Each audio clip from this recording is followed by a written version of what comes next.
You ready, Doug? All right. We will call to order and please join us in prayer and pledge. I received an email this past Sunday from Chairman Commissioner Wiley. It is with a heavy heart I pass along to you all. I've worked with Dr. Casson for several years, and he was a wonderful person and a doctor. Unfortunately, passed away Thursday evening late. Dr. Casson was the chief medical examiner for Lenawee and Hillsdale counties. Please bow your head for a moment of silence for Dr. Bader Casson.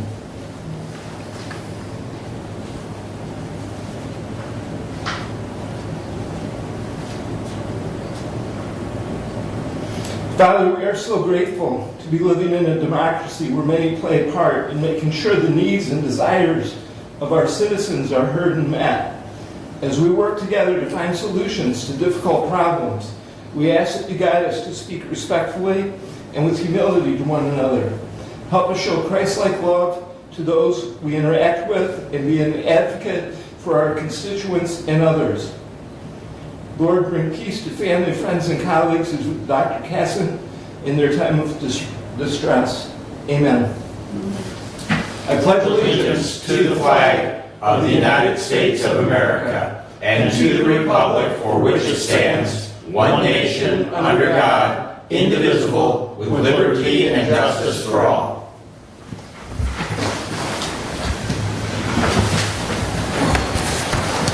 Thank you, Doug. That brings us to our first call out to the public. Our rules are such: a member of the public may address the board after receiving recognition from the chairperson and giving his or her name. Public comment shall be limited to a period set aside in each meeting for such purpose, and each speaker shall have the floor for no longer than 5 minutes unless the board grants an extension. Board of Commissioners Rules of Procedure and Bylaws 5.13-3. We also ask that you be respectful. And with that said, any public comment? Stephanie, anything for us? Maybe the second one. Okay. And Mary, you'll have your chance in a moment. All right, moving right along then. We have the consent agenda. Motion to approve the consent agenda. Support. Moved and supported. Any additions or corrections? I would move to move 23-096, resolution approval of revised FOIA procedures and guidelines for discussion. Where would you like that moved, Steve? To you, Okay. if you don't mind. Well, I do, but that in the essence of time. But no, that's fine. It'll be quick, I promise. Okay. Let's see, 23096 to my report. Any other changes or corrections to the consent agenda? With that, all in favor of the consent agenda as amended, signify by saying aye. Aye. Opposed, same sign. All right, consent agenda is approved. Correspondence is listed. Any comments on correspondence?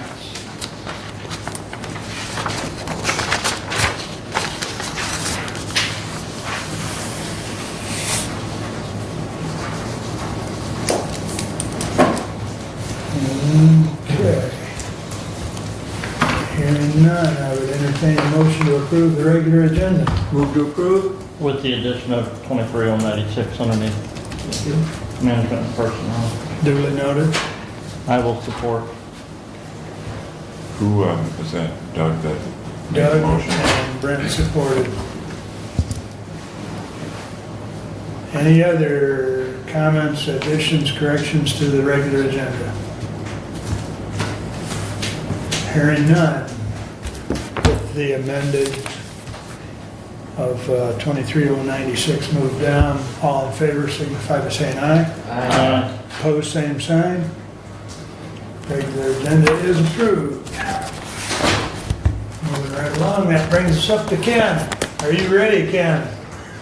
Yeah. We can hear you. I think Nikki's going to turn you up a little bit.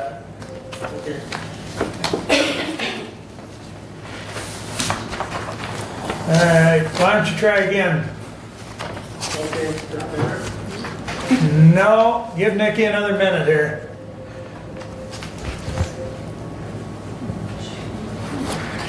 Max. Change it on there. Is he on the iPad, Nikki? It is. I'm pressing it 100 times. It says five.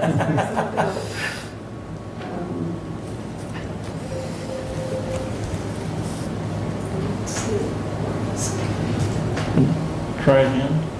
Try again, Ken. All right, is it getting any better?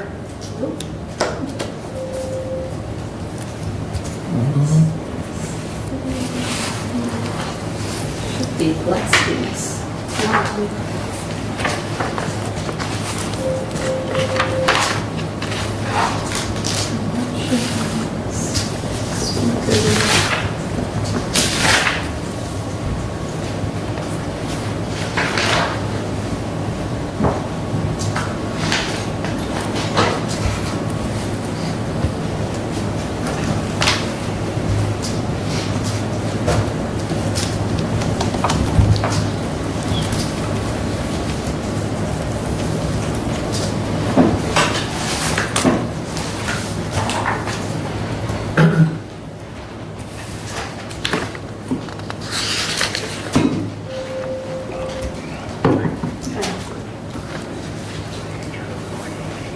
Yep.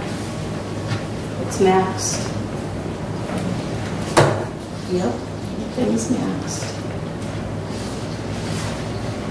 I'll have you try it again. It's using the other TV remote. Ken, go ahead and try again. All right, is that better? Yep, All right. maybe. Good. I'm still not getting the maximum sound though.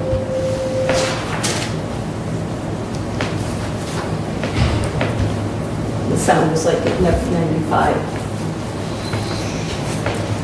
Okay. Is there something on the bar itself? Or not? Don't see anything. I know, that's where I'm not getting that. Is Ken's microphone up all the way?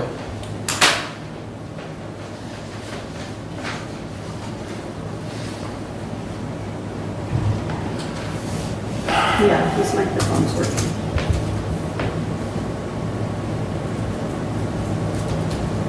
Ken, is your volume on your microphone pretty high?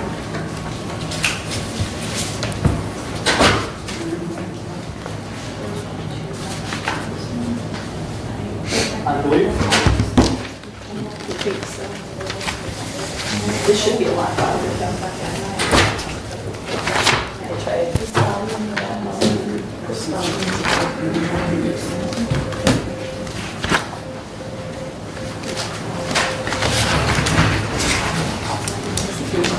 That one, but even if it goes to the other, it should be.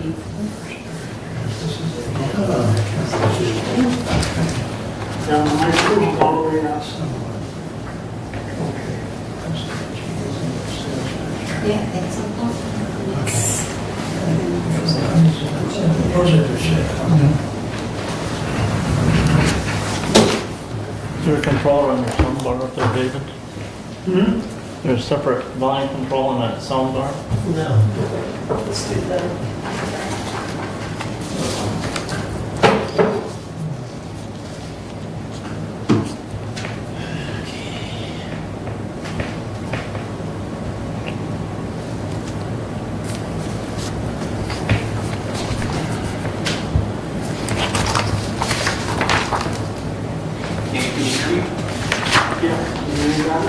Yeah, I can hear you on my computer, but you definitely should have the sound bar up there. I don't know why you can't hear you. So we're working on it right now. Just Commissioner, if I may, while we're waiting on to get this figured out, can we let Mary go? Stay out of there when it goes. I see no problem with that. Do you need technology, Mary? I do. Oh, That would be the only that squelches that. caveat. Thank you.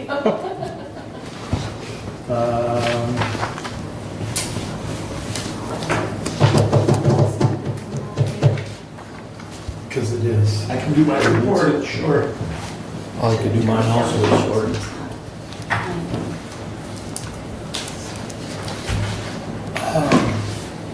So like Commissioner Laney's got, he's next up, I believe. Yep. Let me get back to my agenda. I got no problem with that. If the rest of the board's fine, we'll jump to committee reports while they're figuring that out. Steve? Go Okay, ahead. okay, it's gonna be real short. I had a senior center meeting last week, June 27th.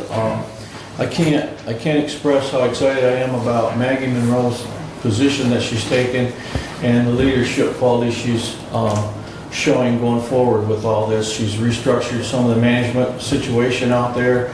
Morale has increased tenfold, and it's going in a really good direction right now, and I look for positive things coming out of that. Along with that, they are looking for numerous positions to be filled.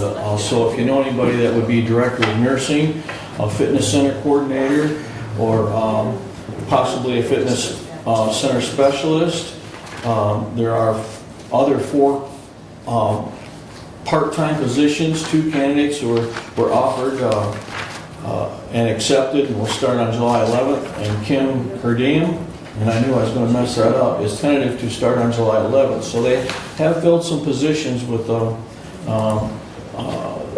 void still needing to be filled in these other positions. So that is this senior center, and I had Township Hall last night, and I have another Township Hall this week. So that is my report, short because of July 4th week being in the middle. So, Doug, you have a comment?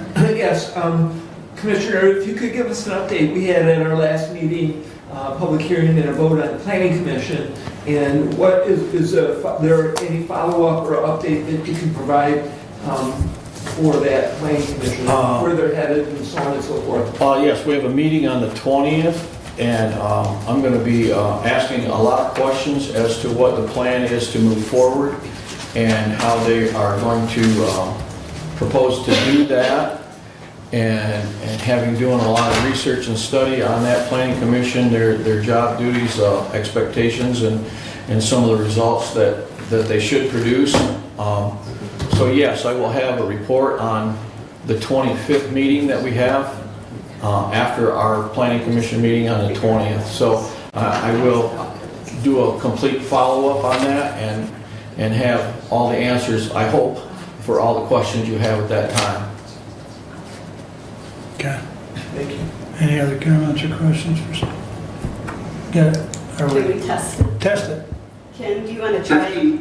Testing, 1, 2, 3, 4, testing. Can you hear me? We can hear you, Scott. Ken, we can hear. I don't know if you can hear as well. Okay, It is what it is. let's rock and roll. All right.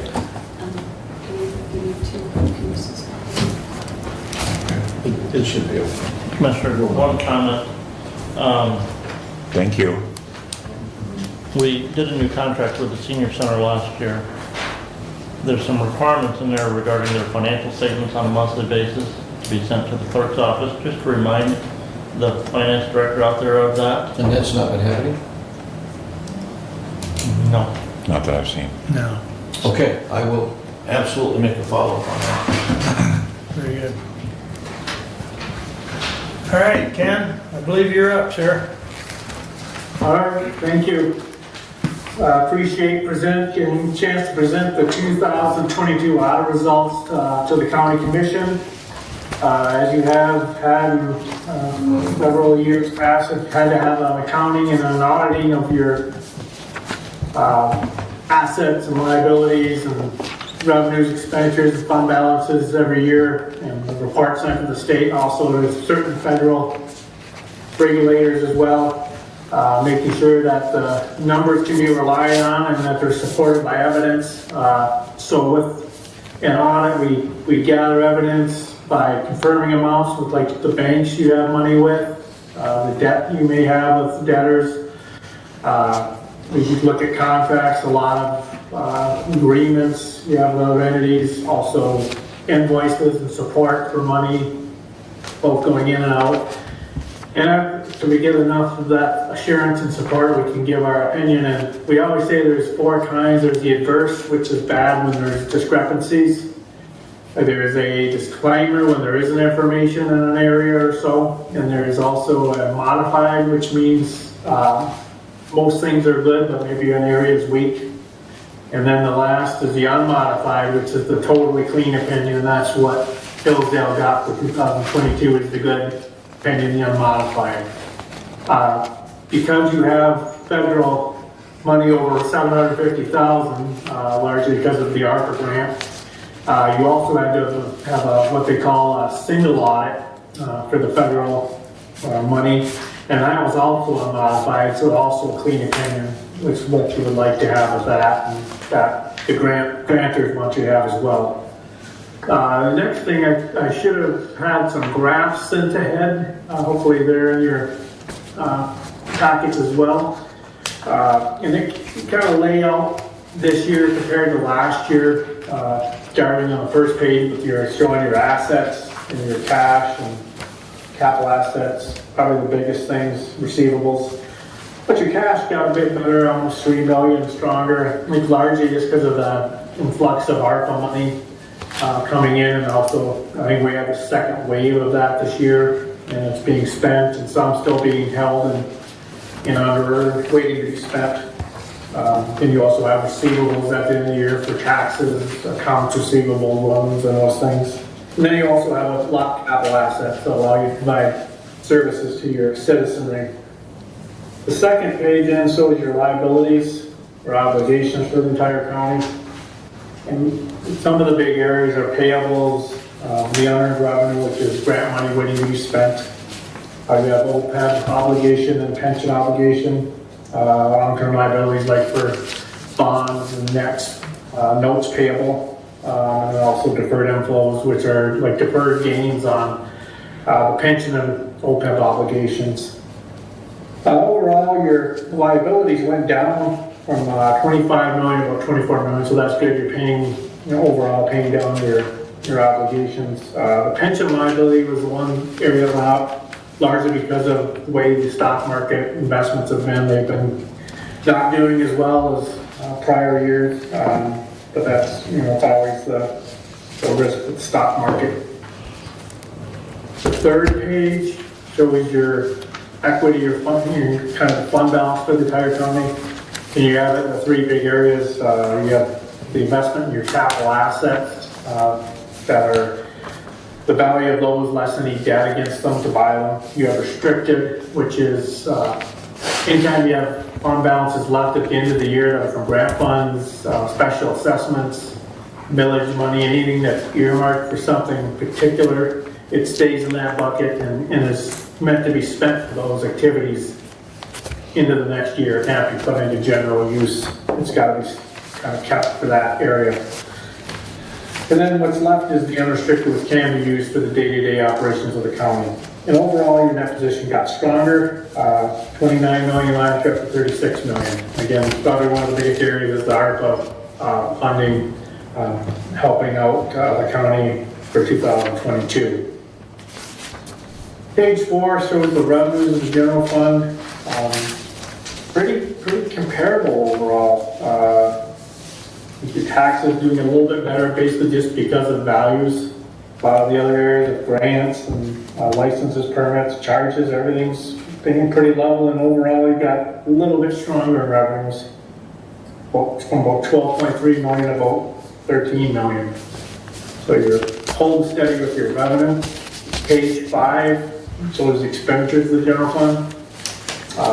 The areas of legislative, which is the board, judicial, the court, the general activities of the county, like treasurer, clerk, register deeds, building grounds, public safety, which is sheriff, jail, building inspection and public works, health and welfare, which is your appropriations to like the health department and medical examiner, substance abuse, capital outlay is money to buy capital assets, and then other expenditures are other fringe benefit payments, insurances, appropriations to other organizations within the county. Again, all these are pretty comparable to last year. Everything's staying in line. It seems like you're had 2 really consistent years in the general fund as far as both the revenue and the expense side. The 6th page end shows your fund balance for the general fund. And you had just a very slight increase in fund balance at the very end of the year. You went from about $1,764,000 to $1,776,000. So just a modest kind of increase to fund balance. And the rule of thumb with fund balance, there isn't a rule of what's too much. There is a kind of a rule of thumb is what's too little, and that's kind of like the national finance officer's determination. They're thinking that 10 to 15% is a floor they recommend not going below. So you're going to stay placed with your fund balance at the end of the year. And then what also kind of figures into that is what your plans are with maybe 5-year capital plans, other things you're doing into the future, so you can sometimes save more or tend to save and then use some in subsequent years, so it kind of fluctuates as you need it. But say that floor is always 10 to 15% of next year's planned expenditures is where you don't want to dip below. Not to say that you can't, but they just don't think it's a good idea. You also have a couple graphs showing the revenues of all the government funds. So that's not only the general, but also your special and debt service and capital funds. Pretty much the biggest bump there is just in the intergovernmental revenue, which is related to the federal revenue. And the ARPA money, a pretty big grant that counties just we're in the 2nd year of getting that money, so that's really kind of giving you a bump to replace revenues lost during the pandemic. So it's kind of help offset some expenses, and then freed up money that you would have needed otherwise, hopefully provide for other things. The expenditures on page 8, overall for all the government funds, again, stayed, everything was pretty even in all the functional areas of the county. Nothing really jumped out as fluctuating. So, I think financially for the county, it was a pretty steady year. You took advantage of the ARPA funding, which like a lot of the counties have. It's I think really, helped out. It's a lot of work always anytime with grant funding, but I don't think you'll find it's worth it. And it can be useful for the county. Again, overall, everything's staying pretty healthy. All your sources of funding, the revenue streams, and then your expenditures are in line. Your budgets are staying in line. You're living within your means, which is a good thing. No deficit fund balances. No material weaknesses or significant deficiencies. I think a pretty good audit for 22. No real big issues. I think we have comments or recommendations which are more minor things, and we had quite a few of those things corrected. And if we had anything new this year of any substance, so pretty clean audit. Any questions so far? Any questions at this time? Stephanie, go ahead. Ken, can I request that I get this email to me as well every year, because I don't get it? The report that you're using? The graphs? Yes. Could you add the treasurer on your email list? Please? I'm sorry, the graphs? Yes. Yes. Yes, Ken. Yeah, you sure can. She'd like to be added to that email list if you would. Yes, I will do. Thank you.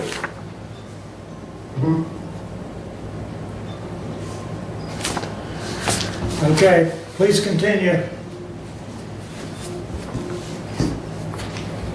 Otherwise, that's all I had. Again, I would thank everyone's from the county, all the finance director, treasurer, clerk, everyone's assistance in getting us our information on what we need. Because it's always an arduous process of going through everything and all the questioning and moving around, looking at things, and try to move to different departments and areas and move around all the time to kind of cover all our bases. And we appreciate everybody working with us and two, being timely and getting things to us. Everybody's, very fast on getting things back to us, and that's helpful to, close the loop in a timely manner. Mark? Okay. Thank you. Ken, I do have one question on page 6 of the document. Yeah. Under management discussion analysis, when it's looking at expenses, the line about midway down the page, health and welfare, what is lumped into that? What makes up that number as far as health and welfare? Is that the health insurance for the county? Is that child care? What's lumped into that number? Can you tell me? Yeah, it's a few things. Child care is one of them. Okay. For the general fund, it's, Well, this is in the on page 6, the governmental activities, Ken. right, That's also going to be medical care facility as well, correct? Some of the expenses Right. there? And senior center as well. Yes. the So, senior center. Okay. It's kind of right. it's That- a roll up of all the things under that category for the county. So it's, like what you just mentioned, as well as you have an appropriation to your health department for over 100,000. You pay over 100,000 for medical examiner. A veterans burial, 11,000. I take that back. Medical care facility is in the business type activities, not the general government account. Right. Yeah, medical care, well, the medical care facility has debt expenditures that roll into that because the county has some of the bonds under its umbrella that pays for on their behalf.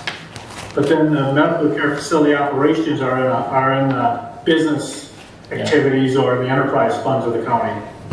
Right. Right. So it's part. But yeah, the senior center is totally in there, and that also has debt that rolls through that payment. And those are pretty substantial. Both the medical care and the senior center debt are a big piece. Child care is a substantial amount too. So, Yeah, okay. every county there is a big thing. I kind of thought that's what was lumped in there, but I just wanted you to clarify, so I appreciate it. Thank you. You're welcome. Any other questions at this time? Or comments? Derek? Ken, we found a couple things, small things in the audit, like dates specifically, like it might say, supposed to say 2021 in a spot, or 2022 and it says 2021. I'm sure we can't resubmit, but can we correct those when we post them on our document on our website? Yes. Okay. You can't, Yeah. you can't correct that and resubmit it to the state, Ken? We can ask the Department of Treasury. I don't know if they'll let us give it a place, but everywhere else we can. We can try. Thank you. So let me know that what changes and we'll fix that. Okay. Just for a reference, if you look Depends on, how important they think it is. yeah. It's kind of a case by case basis. If you look on page 5, the table on page 5 at the bottom, you've got 2 columns that say 22, 21, 22, 21. Oh, the third, The third set should be 22, 21. right. And there's another spot back in as well that Derek and I have discovered. Okay. Yeah, we can get those definitely fixed for every place that'll let us change them all. Okay. Any other comments? Brad? Brother, Steve? Brent, you got anything? All right, I think you're all set, Ken. I'm sure Derek will get with you with any of those changes that he'd like, and we appreciate your efforts. All right, we appreciate working with the county. Thank you. All right, Ken, have a good day. You too. Bye, everybody. Bye now. Bye now. Thank you. All right. How do we? Okay. Scott's probably got it. Yeah, Scott's got it, I think, and now Here comes David. David's gonna set Mary up. All right.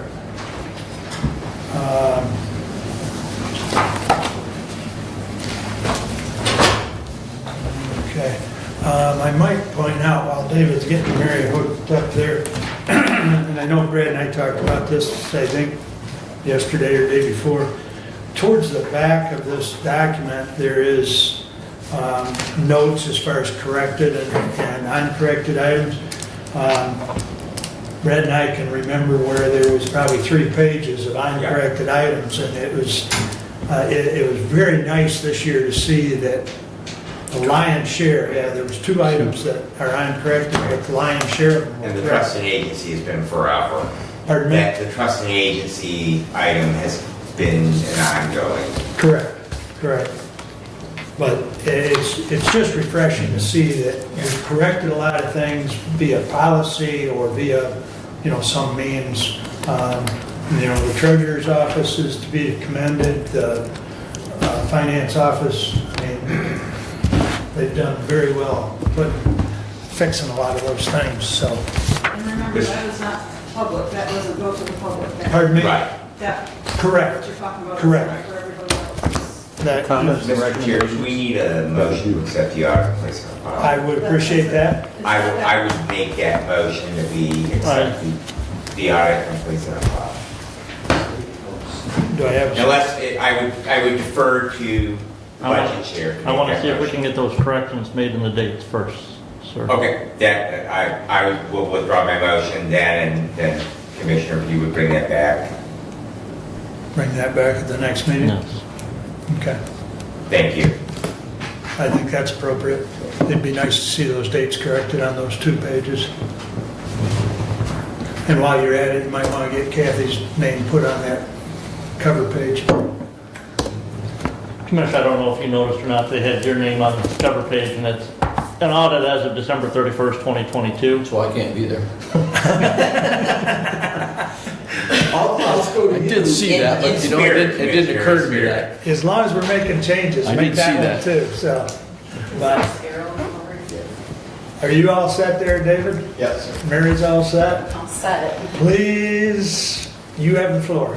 Okay, great. Thank you for having me here this morning. I apologize, I'm getting over a summer cold, but I'm not contagious, so I'm glad to be here. I think everybody knows me, Mary Bowling. I've been the district director for District 12, and I'll show a map of that in just a second, for MSU Extension for about the last year or so, just over a year. But I think this is my first time actually coming and giving an annual report. So you do have a copy of this in your packets, I believe. But I have 2 typos on mine too, so I don't know if anybody noticed those yet, but I guess that's the thing for today, a couple of typos. So, just a little bit about our mission. I think everybody's familiar with MSU Extension, but really we're looking at improving people's lives by bringing the information that's available through the research that happens on campus to the people out in the community, and working directly with the community businesses and leaders to bring to the counties what's needed in the county. And so all of our programs are open to everyone.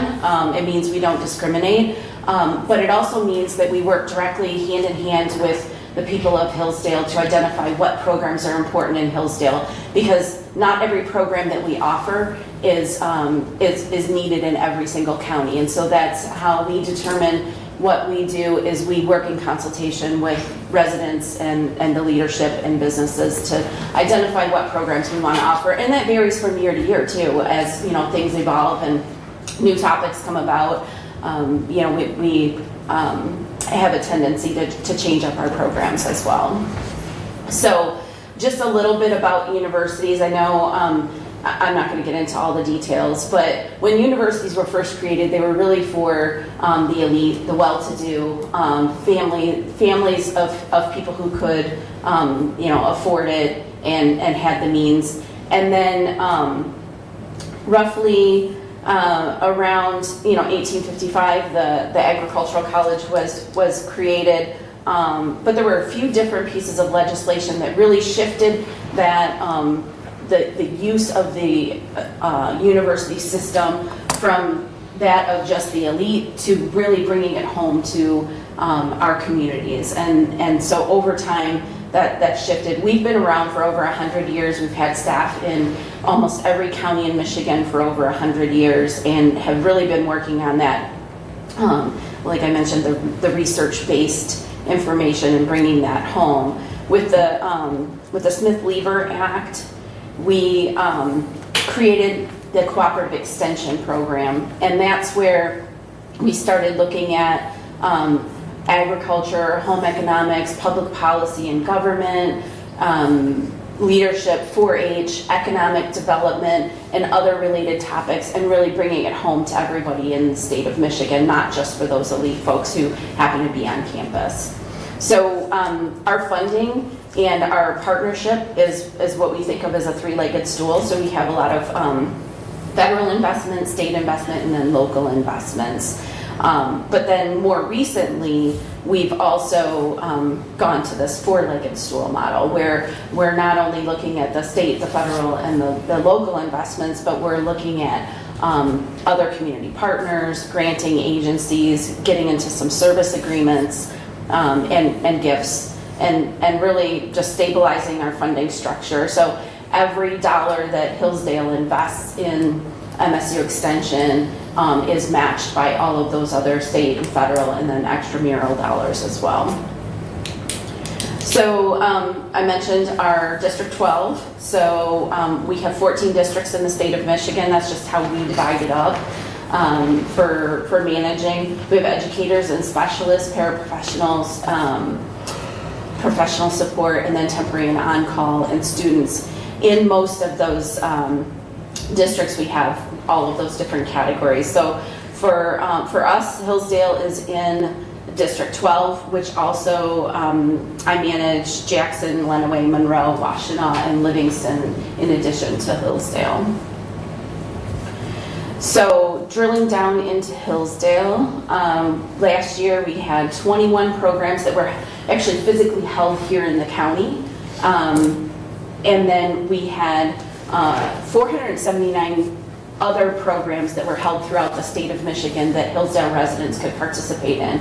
That could be something like a new commissioner training, where it's held in, up in a different part of the state, and folks from Hillsdale go there physically, or it could be virtual programming as well. So one of the things we learned through the pandemic process is that we could expand participation in our programs by offering both in-person and virtual.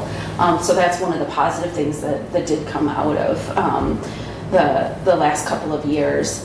And so we had 811 Hillsdale residents who participated in those statewide programs, and 215 that participated physically here in Hillsdale County. So, but our participation is more than just the number of programs we offer and the number of people that attend our programs. We also impact the county with alumni. So we have over 600 alumni from MSU that still live here in Hillsdale County and provide leadership in the county in many different ways. And then we have for 50 current students that are Hillsdale residents, and in MSU, we do keep track of when we're spending in the county, and we have about $500,000 that we've spent in Hillsdale County. So that's pretty significant in the last year. And that's, through different contracts. It's, when we go out and invest in help farmers and do some of the work that we do too. So we have 4 different institutes at MSU Extension, and again, this is just how we divide things up. I'll talk a little bit about each one of those institutes, but we really offer a diversity of programs. It's not, a lot of people when they think of MSU Extension, they think of 4-H, right? Or they think of agriculture, but we're a lot more than that too. So we do a lot for community development, a lot of preparing youth and children for the future, leveraging human and natural assets, a lot of different things that we do here in the county. So our ag business, that's, what, again, a lot of people think of, but we're working a lot with farmers. That's what this institute does. We're looking at reaching new markets and advancing agriculture through applied research. We're really trying to ensure that agricultural professionals have a thriving knowledge of what needs to happen, or what technologies are available on their farms and things like that can help them locally, regionally, and internationally as well. So here in Hillsdale County, we have Sarah Fronczak, who's housed in the county, and then we have several other folks who for the most part, they're housed in Jackson County. Roger is actually not even in our district, but he provides a lot of farm business management, helps people do their taxes, their farm taxes and things like that, especially people who are potentially in danger of losing their farms to back taxes. He'll come in once or twice a year and meet with people in our office and help them figure out what they need to do in order to preserve their farms. So you can see even though we have only one person who's housed here, we do have a number of others that regularly work here, and there's even more than this. These are just the major ones that I put together for this presentation. And a whole variety of different programs that they work with.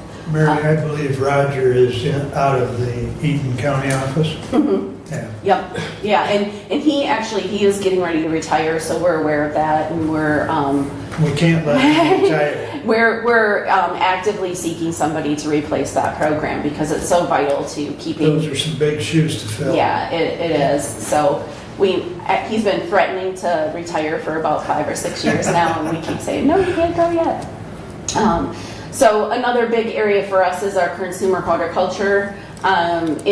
In Hillsdale County, we only had 16 homeowners that took advantage of this last year, so we're going to be working this year to try and encourage more people to use this. This is soil testing, so you know whether or not you need to add, phosphorus to your gardens, or if you're, interested in a lawn, what you might be able to do there. But Hillsdale is one of the counties where we see more commercial farms that take advantage of usually the numbers are much more lopsided in favor of the homeowners.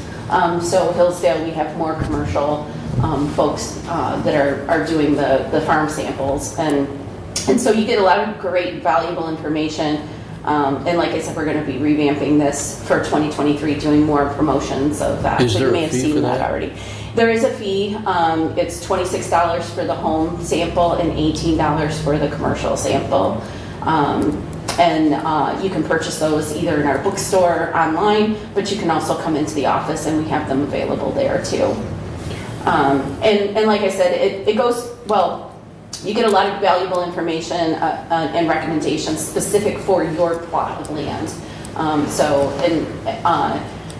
It's fairly easy to take the samples and send it into the lab. And it's been something that's been ongoing for quite some time now. We also have this emergency response for accidents involving livestock.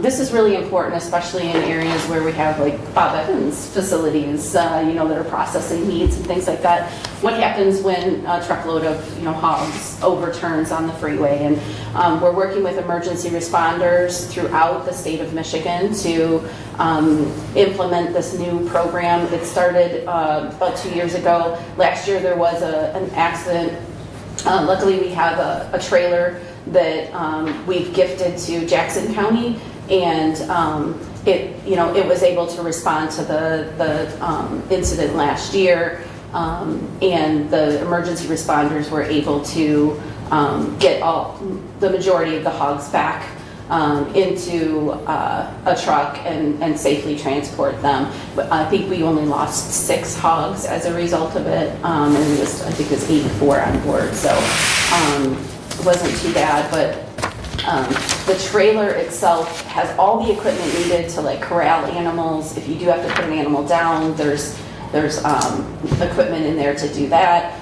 There's tarps to shields so that the public isn't gawking as they're going by and things like that, to just kind of help with traffic flow and all that. We did get an additional grant from USDA to be able to expand this program, and the goal is we won't be able to have a trailer in every single county, but we want to have a trailer within an hour's drive of all the major freeways where the animals will be transported. And this year we've added bees to the list, so it's not just for horses and cows and pigs, chickens, but bees as well. And there will be some additional trainings that when that becomes available, we would love to have emergency responders from Hillsdale County learn actually how to use this, so that if there were ever an incident in Hillsdale County, we could bring the trailer from Jackson or bring the trailer from Monroe and be able to have first responders here understand how to properly use the equipment too. So next is our Community Food and Environment Institute, and this one's really, we kind of call it our junk drawer because it's a little bit of everything, but it's a lot of community development, a lot of natural resources, and thinking about the state of Michigan and all of the wonderful natural resources we have, the water with the Great Lakes. How do we encourage a balanced use of those Great Lakes and the ability for our citizens and our visitors to take advantage of these wonderful resources while at the same time protecting them. And so that's what we do through the community food and nutrition. We don't have any CP staff that are housed in Hillsdale County, but as you know, Harmony Gamazel, Fierke, she has been doing some work here with the strategic planning, and I think you're meeting with her on Thursday. And then Diane Loganbach, she works with our product center, and I have some numbers from our product center that I'll talk about in just a second. And so she helps people create new businesses, food-based businesses. And again, here's the variety of different topics that this institute covers, everything from community food systems, tourism, civic engagement, that sort of thing. And Sea Grant, the program I used to be in before I came here as an administrator, was in this one. So I'm most familiar with this particular project or institute. So typo number 1, just cross off where it says Jackson residents. This is actually Hillsdale residents. So we had 60 Hillsdale residents that participated in 44 of our programs that were offered through this institute last year. And again, we're looking at things from just creating those strong communities and balancing the natural resources use. Our product center, it's all food-based businesses, and we Diane worked with 2 different companies here in Hillsdale last year, one that was already an established business to expand their operations, and then one that was not yet established and is trying to get things in order. So that, they'll work on business plans, work on food labels if folks need information or nutrition put on it, on the labels, work with the university to kind of make that all happen. And she actually met 24 times with those 2 companies here last year to be able to move their businesses forward. And then our children and youth, this is the one where 4-H is here, but we also have a lot of programs around social and emotional, physical health, really just looking at how do we ensure that our next generation of residents is ready for the future. And Kayla Jimenez, she is here in Hillsdale County.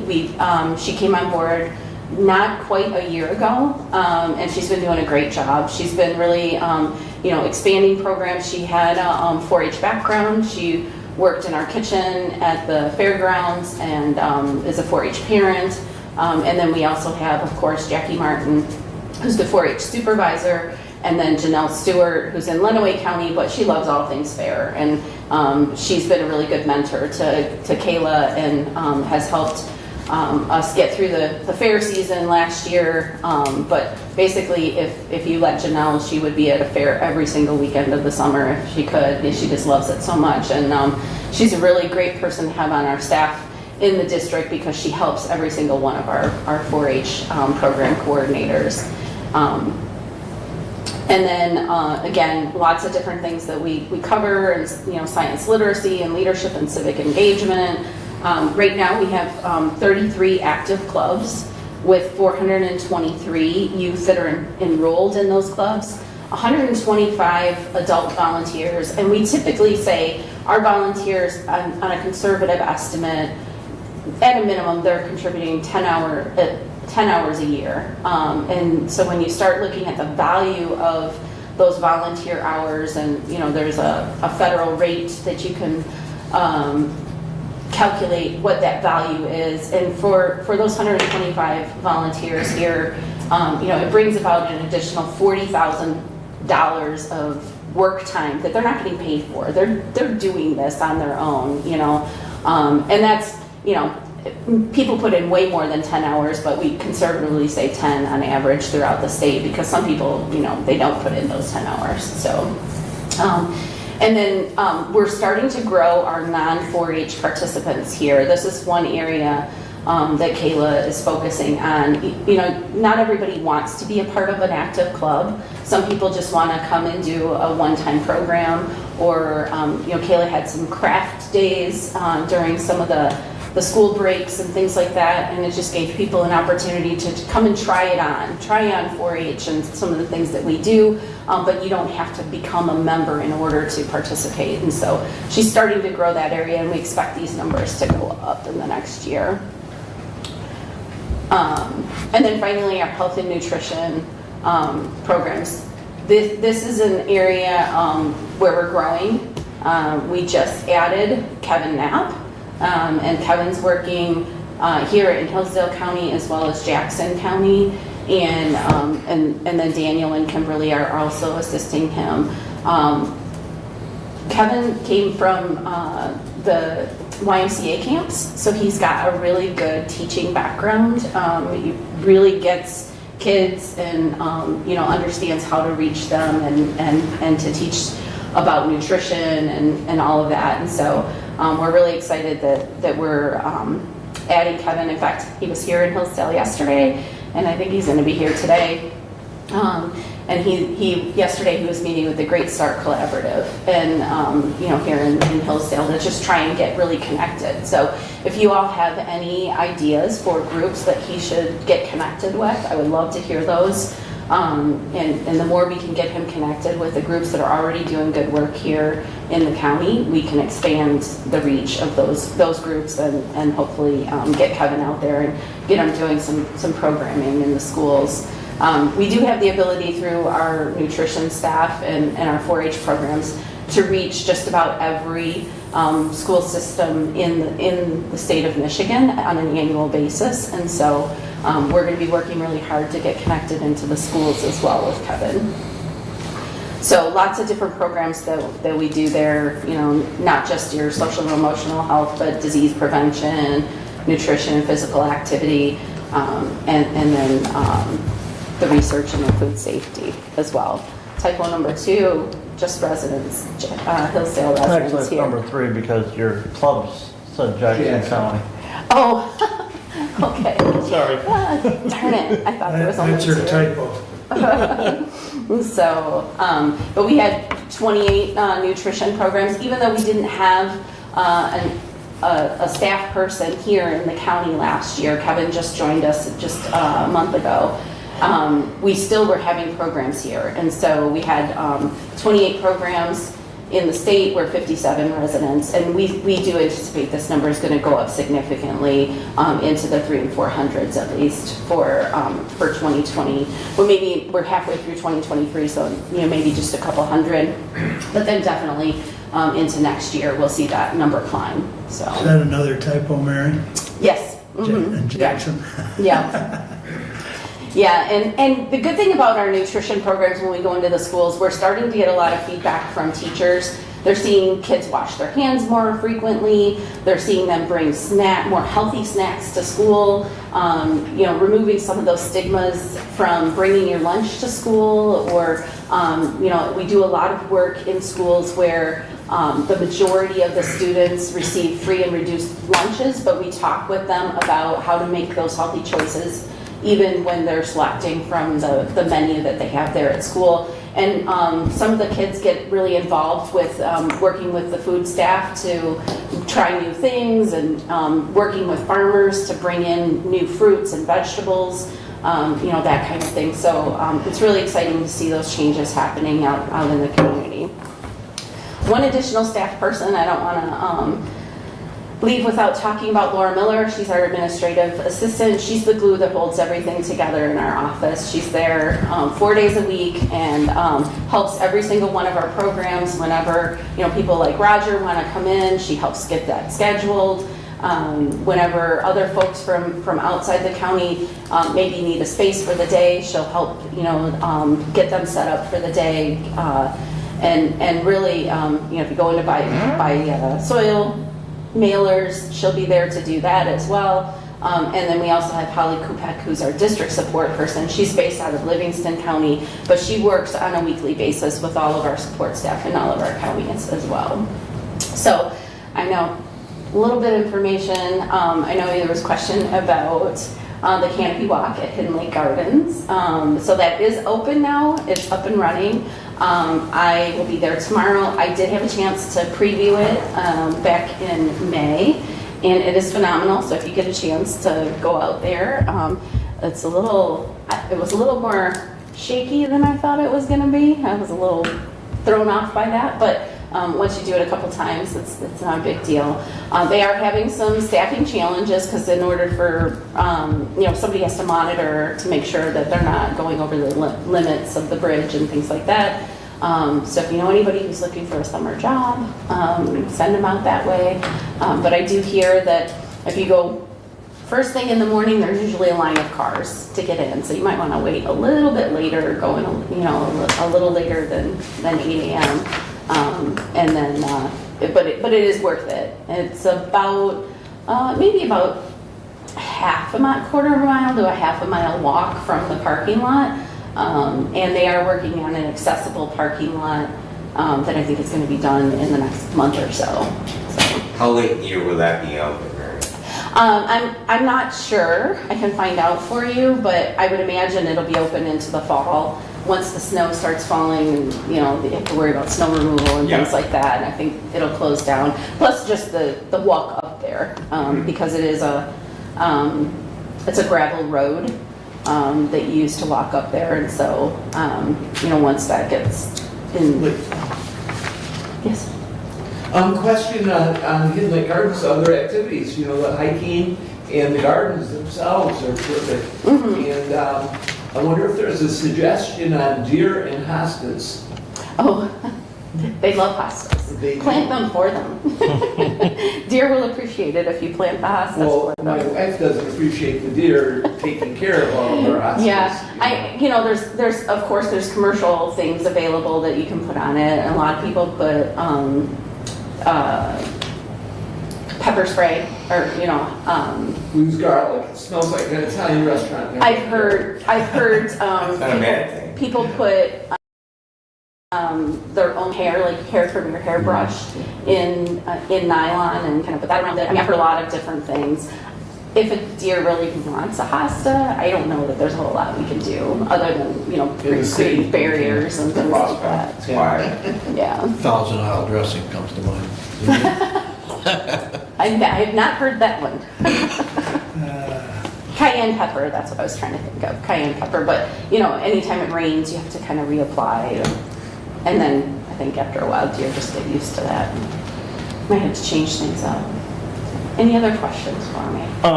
Where are we at with all of the reshuffling, restructuring of positions within extension?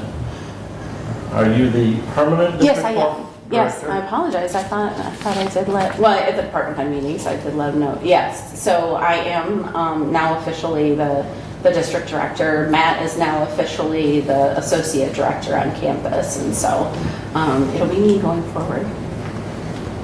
And so you'll have to hire somebody else from Monroe County then for that position, or? So there has already been, so when I was interim, we hired a temp on call.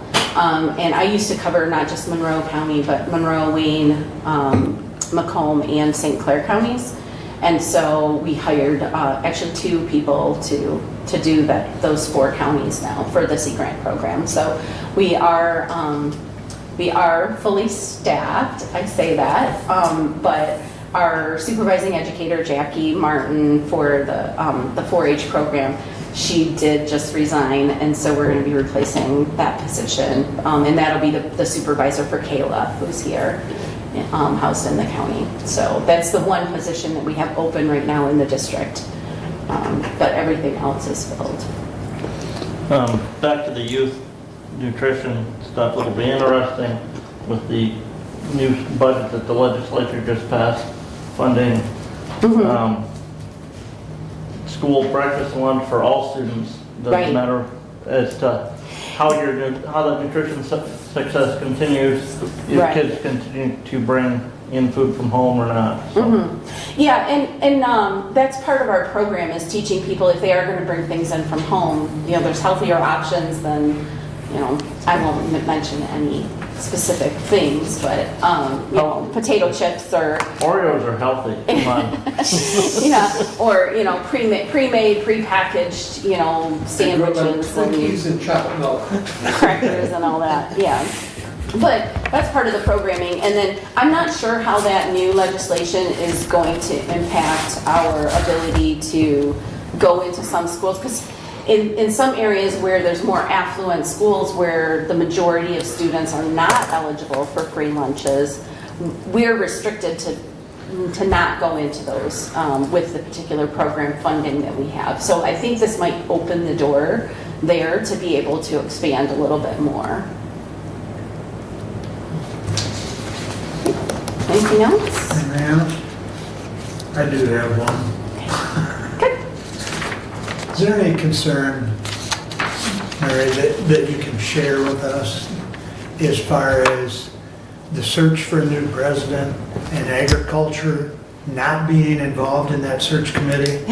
I mean, the Board of Trustees is purposely, at least my opinion, purposely left out representation of MSUE, agriculture, and they've basically thrown the charter of the land-grant university to the wind. And is there any concern? We have heard that. There has been concern expressed not only by MSU Extension, but our campus staff. And the College of Agriculture, that's huge, right? Especially for a land-grant institution like MSU Extension. And so there are folks who are aware of that. We've been assured that agriculture has not been left off, that there are people who are involved in the search that have an agricultural background. It might not be their first title and things like that, but it's definitely something that has been expressed and expressed very deeply by a lot of different folks within the university, and people like Farm Bureau, and the Department of Agriculture, and those folks are partners that we work very closely with, have gone to bat for us as well. And so it's definitely something that is on the radar screen. How that will be remedied, I'm not sure. It's still open for discussion. Right. But it's not set in stone right now, I guess. Well, it's just concerning the way MSU is trending, if you will. And the impact that it could have on MSUE Mhm. and agriculture and so on. Yeah, it hasn't gone unnoticed, that's for sure. Okay. Any other comments from Mary? Excellent report. Covered a lot of ground very quickly. Thank you. Thank you. Thanks for coming, All Mary. right, take care. Very good. We will move on to... Commissioner, if I may, and maybe Derek, we had underneath Ken the 22 pension and healthcare OPEB report that I don't believe Ken really talked about. That's maybe more I think it maybe should Underneath have went down finance. underneath you. or in the budget anyway, so. We'll yeah. take it under your report if you would, please.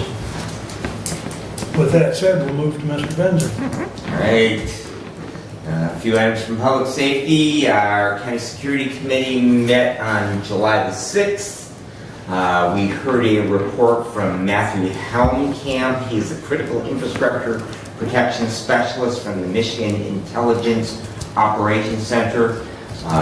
He was requested to review the security of all of our county buildings, not just our court facilities, the Central Dispatch Center. This building was actually reviewed as part of that as well.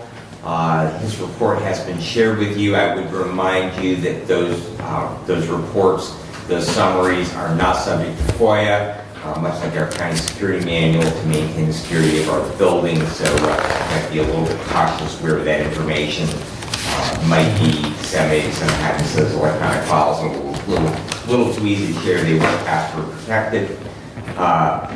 Interesting information there. The good news, I guess, that really just is that we heard nothing that we have not heard before. So there really was, so I think that's a good thing. I think that it means that we've already had good discussion on all of those items that were on his list, but it was nice to be able to review that. We are going to move forward at our next meeting. The security committee did approve the opening and closing procedure for the historic courthouse. Also utilizing a single point of entry. That is a common theme in building security, whether you have a security screening or not for that building. That way that eyes are kind of focusing on that. It also helps eliminate having various people coming and going from various doors. Makes it a little bit easier to maintain a security envelope. And not quite ready to bring that today, but I'm planning on at our next meeting that we will formalize that policy for that building. But similar to what we had discussed at our last meeting, in regards that we will be having a bailiff who will be responsible or a designee from the sheriff. It might be the sheriff himself, depending on personnel, who will be responsible for unlocking in the morning and locking the doors in the evening, sweeping the building, making sure that all the public are out. A resupply of naloxone or Narcan was obtained by Prevention Works for all of our county offices. I've been working to get that refreshed. I found a number of that product in various first aid boxes that had expired. I think that we've got a pretty good handle on the expired stuff, and I will see that's properly disposed of through our drug disposal program to Sheriff's Department. But if you are aware of any office that does need an update with the product or just simply does not have it, and Abe, I'm working on your first aid kit. Randy's working on getting that for you. Also, back in our office, we've got the green ammo can. Those boxes were distributed back probably around 2008. I believe former Under Sheriff Hodshire was involved with getting those for all of the offices. A lot of materials in those are now expired, and so we were trying, as we get the red nylon first aid kits out, to collect those. And Tom Whitaker and I are planning on going through and refreshing those, making sure that we have proper supply. So if there are any offices that have those cans and already have one of the new red nylon ones, anybody, I did get your email on that, and I will stop by and collect those, so thank you. But we do want to do that. And again, if anyone wants naloxone for their own personal, either at home or personal car first aid kits, I carry it in my personal man bag or backpack. I also have it in my vehicle bag as well, but if anyone would like that, I can see that if you did not receive the instruction when we did that for all county employees, I can see that you get properly trained in the use of that product and get some of that in your hands as well. Just to follow up on Commissioner Ingalls from this morning, my sympathy goes out to the family of Dr. Casson, who was the medical examiner for both Hillsdale and Lenawee counties. I actually had an opportunity a couple weeks ago to speak with Dr. Mano, who I worked with when he was an emergency room physician at Legion's Hospital in Jackson. But he is the Jackson County Medical Examiner, and visited with him because they were kind of doing some additional coverage in Lenawee County.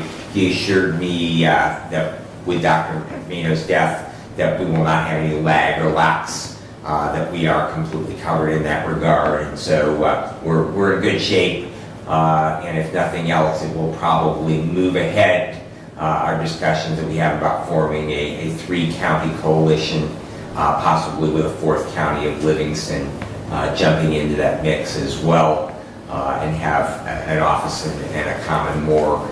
With that, we would probably need to make some expansion in the Jackson facility if we were to do that, because we're kind of at capacity now in that facility. So, but Mark and I will continue to work on a long-term solution to that. But I just want everyone, if there is any questions you hear from any of the EMS agencies or any other members of the community in that regard, we are covered as far as medical examiner, and that will not be an issue. It was brought to my attention that MSUE was not included in our list when we bought new AEDs and stopped the bleed boxes. I don't know how that was overlooked between facilities, transition personnel out there, but just owning that, we just flat out missed that. So we do need to get that taken care of, having that hemorrhage control product, those nice boxes we have, as well as having a common AED through all of our county facilities. They do have a working AED out there right now, so it's not that we don't have one, but we would like to have the same product. So everybody is trained on the same product and has some familiarity with it. So I'm going to move that the county purchase a Zoll AED and a stop the bleed station from North American Rescue for MSU Extension, and the funds be taken from the opioid settlement account. And if that is approved today, I will follow up with a resolution at our next meeting. Second. Any discussion? Can I see that, please? Yes.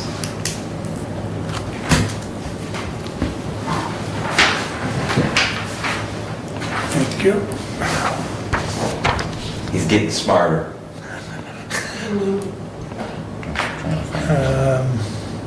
It's bold and Yep, gotcha. Yep, there you go. Just like a hand scanner. Thank you. Thank you. All right. Let's see. I'll ask again, is there any discussion?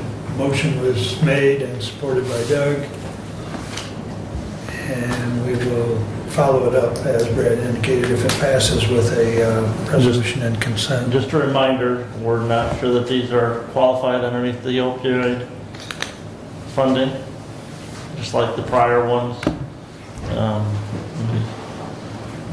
There is, what is it, 10 or 15% is, 15% statewide is allowed. right, So so yeah, understood. And again, I will, just as a provider, I will make a strong argument that respiratory arrest is cardiac arrest, and that is a shockable rhythm in that case, and so consequently, that it probably would be considered an appropriate response to an opioid overdose. All right, we'll do a roll call on it. So you ready? Commissioner Ingles, Yes. Commissioner Lanius, Yes. Commissioner Wiley, Yes. Commissioner Benson, Yes. Commissioner Leininger. yes, I believe that it passes 5-0. Thank you for your support of MSUE, Commissioner. I know you're familiar, I do appreciate that, really, so thank you, Mary. We will get that stuff. I don't know what the lead times are on units right now, but as soon as we have new unit, we'll get the stop the lead stuff should be relatively, those kind of pretty quick. We do have Ambulance Association meets tonight at 5 at REU, and I will be hustling along from there because the Village of North Adams moved their meeting to tonight. So Commissioner Ingalls, I probably will forego Hillsdale Township, but I know that you will do an outstanding job of reporting the activities of today's commission meeting to Hillsdale, so that way I can then go on to Jefferson after being in North Adams. So but they do meet tonight. They do meet quarterly. Prevention Works has a meeting this Thursday. If you have not already seen out on 99 about across from Hawkins Motor Sales, where Becker and Scrivens is, that billboard there, we did have a naloxone awareness billboard out there that Prevention Works did sponsor. I think that turned out really, really nice. Just again, encouraging the general public to drive that out. That is a program that I'm seeing all around the country. I noticed some in Jackson when I was there over the weekend. So that is good that we're getting that message out and making that product and that awareness and education on how to use that product as common as CPR and also as bleeding control. So very important skills for everybody to have. County Fire Association will meet this Sunday. I will be working at Faster Horses overnight. I'll be there Friday night, Saturday night, and Sunday night, so I will be unable to attend. So Commissioner Lanius has said, as Vice Chair of Public Safety, that he will be attending. That will be at Hillsdale Township Fire Department at 6 p.m. And just from the district, Woodbridge Township continues to have a discussion regarding regulating solar installations. Adams Township is considering an addition to their zoning as well in regards to solar facilities. Of course, they already have some wind energy facilities out there. And the Village of North Adams is considering a golf cart ordinance. Golf carts are not covered under our county ATV ordinance. Interestingly enough, they are regulated by their own subject, and they actually have their own statute in the Motor Vehicle Code. And they are allowable, but you actually have to adopt a local ordinance, and we as a county cannot collectively. It has to be adopted by either a township, a village, or a city for the operation of those. So they are looking at doing that. And that concludes my report, unless there are questions. Questions for Brad? Just a comment, Commissioner, as you go to North Adams and Village, we do have a open position, if memory serves me right, on the Planning Commission for the city or village representative. Okay. I will be mentioning that in Waldron Village tonight. So yes, City of Hillsdale, potential, Village of Camden,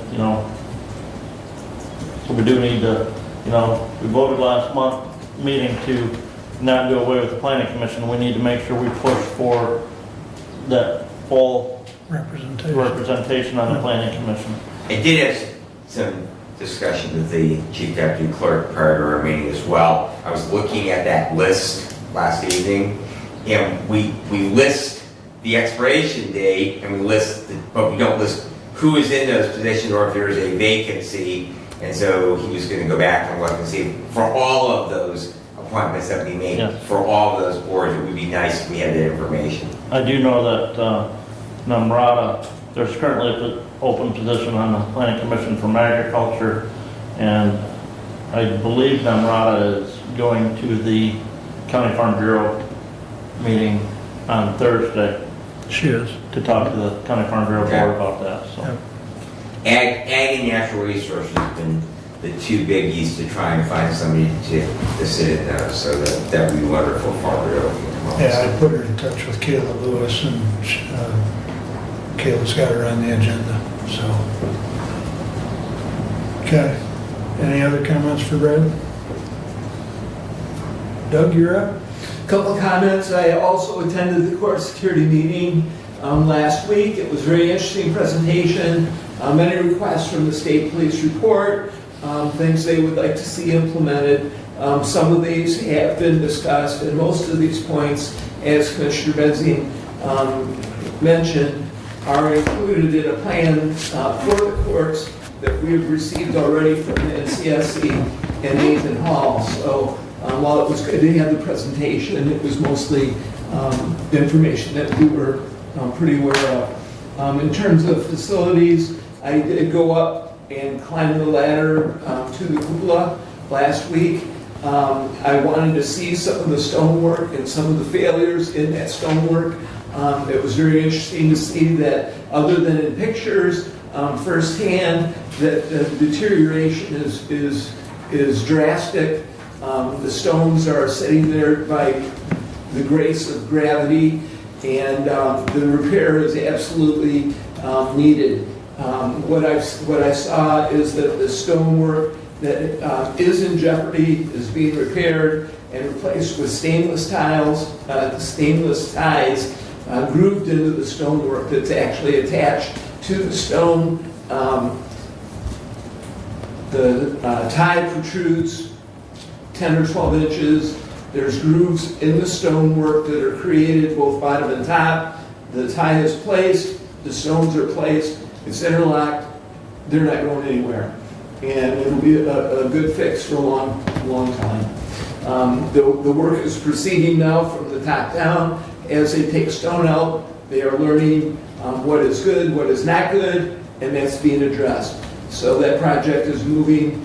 And in terms of the cupola itself, there are pictures available if you're interested. It's a wood structure. They had layers of wood. There's gaps in the wood that created weather to be able to get into the cupola itself. That is being replaced, and the boards that are rotten are being replaced, and it's being shored up with plywood over the top and then copper. So it will be a very sound structure when they are finished, and so that is where it stands as of right now, as of last week. Okay. Commissioner Benzine, myself, and Department Head Finley had a tour yesterday of the Litex building. It's a 46,000 square foot facility. The potential of that building would be to put all three courts and the clerk and juvenile court in that building. In looking through that building, the condition of the building is in good shape. The roof is in reasonable condition. I have one. And we spent probably an hour looking throughout that building and discussing what could be done. With 46,000 square foot and the timeline that we're on and the conditions of whatever changes that would be required in our county government and the departments, the project is overwhelming. It's insurmountable in the time and the dollars that we have, and the conclusion well, not the conclusion, but the discussion that we had was that option is not a first choice option. It's just too much to orchestrate that kind of a change. So, that being said, we do need to have action. The clock is ticking on what we're going to do with the district court. We're already 2 months into our timeline, and what I would like to ask is permission to contact Nathan Hall at NCSC to create a floor plan for the DHHS building. And I asked for consent or consensus or motion or just go do it from this body.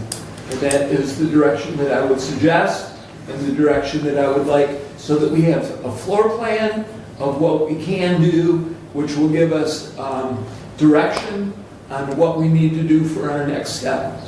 Until we do a floor plan, in particular of that building, which is one we already own, then I think that we're still in the do-nothing stage, and that is not a good place to be, given what we need to do and how we need to get there. I did have a discussion last week with Judge Stuyvesant. It was a very informative discussion from her and from me. It was well received and a very much needed, because it is, after all, her court that we're moving. And so I do ask, what would you like me to do, Board of Commissioners, regarding Nathan Hall and the NCSC? I would make a motion to grant Commissioner Engels authority to move forward with this. I'll support the motion. And then I might follow. Commissioner, you know, had some discussions about that. I really feel strongly that moving forward, we need to have a discussion. We talked about the 2 courts will fit in that building. It's 15,000 square feet. We really need to have all of our court functions under one roof for multiple reasons. So I would suggest that, because it's always the art of the possible, the things that we do, and we can only do what we can afford, but I would like us to task Mr. Hall with 2 options. One would be to utilize the existing footprint of what we have, and then the second, much like we did with the historic courthouse, what an addition would look like that would then give us 4 courtrooms. And the reason why I say 4 courtrooms is because you may recall his discussion was, you have a hearing room for friend of the court and also juvenile court, and that would then bring all of our court functions into a secured area with secured parking, with a fence all the way around the facility, single point of entry. It would definitely, as far as the security, should end at least the discussions about what we're going to do for security for various court offices. And I think that we need to look at that as an option. Again, I don't know, much like the LITEX building, Director Finley, you know, he said over and over and over again what a great building it was. It really, it's very clean. You know, our family owned a manufacturing facility, and my uncle was, you know, always very proud of how clean and bright and well lit that facility was, and for a building that's, you know, had manufacturing for 50 years. And then they shut it down. It's actually in very nice shape overall. So it just, as Commissioner Engel says, it's probably just beyond the possibilities of what we could do financially. But I do think that we need to at least look at what we can do either now or in the future, and to incorporate all of our courts, all of our court functions. Also, space for the county clerk's office, and then just visiting again with Randy yesterday. The basement of the annex building is full of court records, and we have to have a climate control space to put those into. And you know, rather than build a pole building and put a heat pump in it so we can control heat and humidity in that, we would probably be far better off to put those where they're accessible, where the courts are, and so as part of that facility, have the court records as part of that as well. What was, your motion was for contacting Nathan Hall at National Center for State Courts, right, but he was piggybacking it off what you said, so we were going to contact him about a floor plan, is that what it was about? Correct. Okay. For DHHS. And I've incorporated in my notes the points that Commissioner Benzine has made. Probably does not need to be part of the motion, although it could be, but I am going to... As long as you've got your notes, I think we're covered. Because I think, to his point, it's good to have a couple options. Yes. One, is it included in addition, the other is basically the unit as it exists today? Yes, I will do that. Okay. Is this contact gonna be just to find out what it would cost for him to do that? And where are we gonna pay for this from? Good questions. We have a balanced budget, commissioners. We don't have money built into the budget for this expenditure.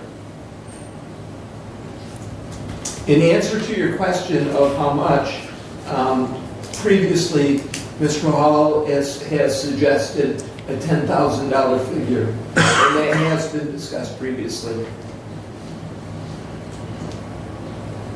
But it's still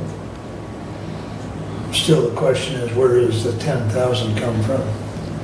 I think it's, Well, we sold the building, and it's certainly a replacement for that building.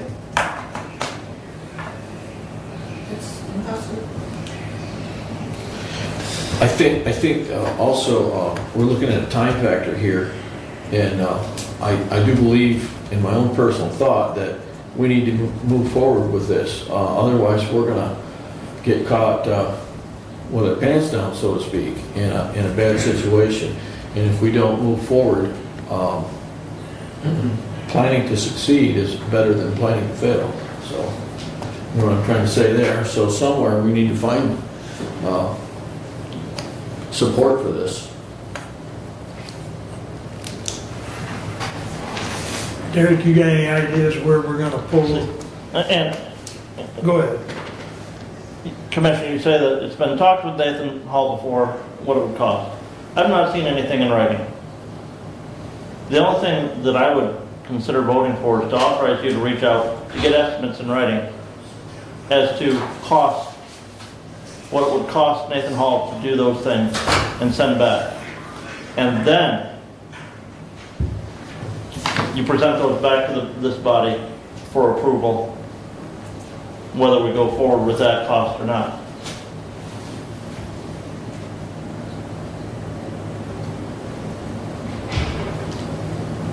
Doesn't Nathan Hall already have a blueprint of that building done?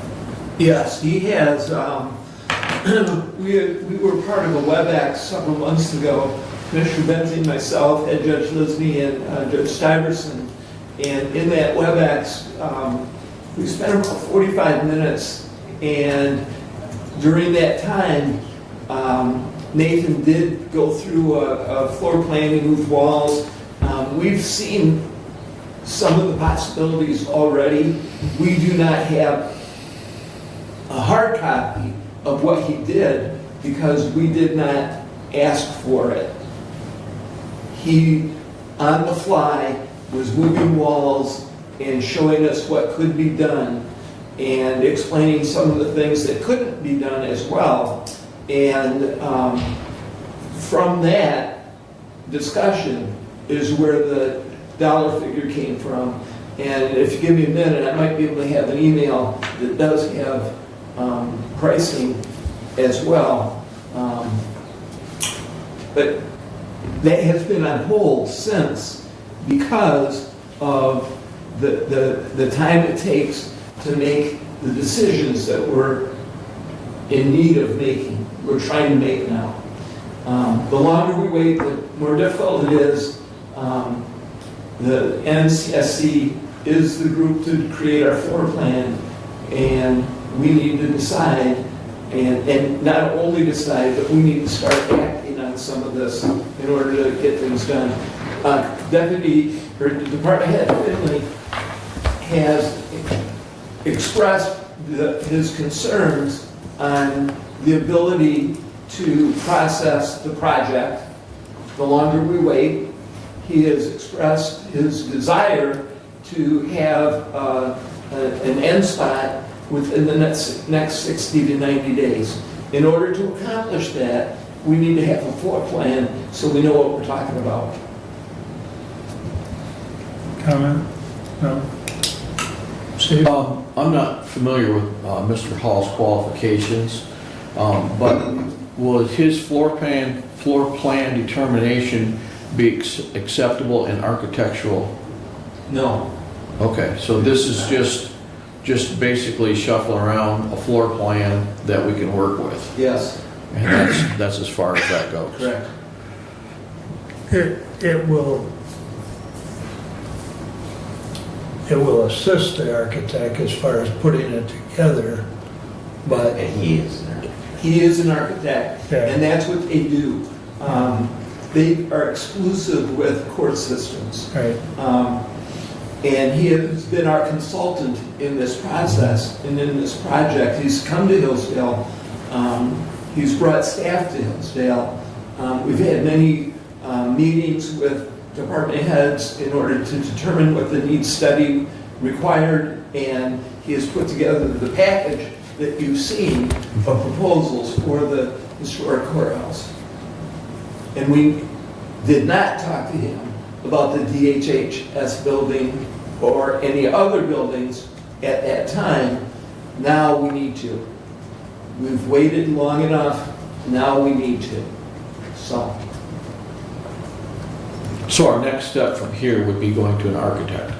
After that, yeah, well, the next step is to evaluate the floor plan as commissioners to decide if that's the direction we want to go. If Yeah. that's the direction Right. we authorize, then we hand the ball off to our department head, who then goes through the requirements of the process. We have not decided that we're going to the DHHS building. We need to decide where we're going to go. This DHHS building is a possibility. It seems to me, with all the options that I've known about and options that I have learned about that I didn't know about, that the DHHS building is a reasonable possibility, but we don't know that yet. We need to know what a floor plan looks like with 4 courts, a clerk, and proper storage. We need to know what a floor plan looks like, something we can hang on to and look at that shows what we can do with just the building itself, what we need to do in terms of plans for the future. This isn't an end game yet. It's a step. And I'm asking for the opportunity to take this step. So, further discussion? You got any idea, Brent, how we're gonna pay for it? No. Nor do I know how we're gonna go. You wanna draw plans for a building that's rented through February 28, 2027. That's the other point. Okay? it's not 27. Yeah. 5 years beginning March 1st, 2022 and ending at 11:59 PM on February 28, 2027. Okay? Are we going to evict DHHS from that building? In that, You have no grounds to.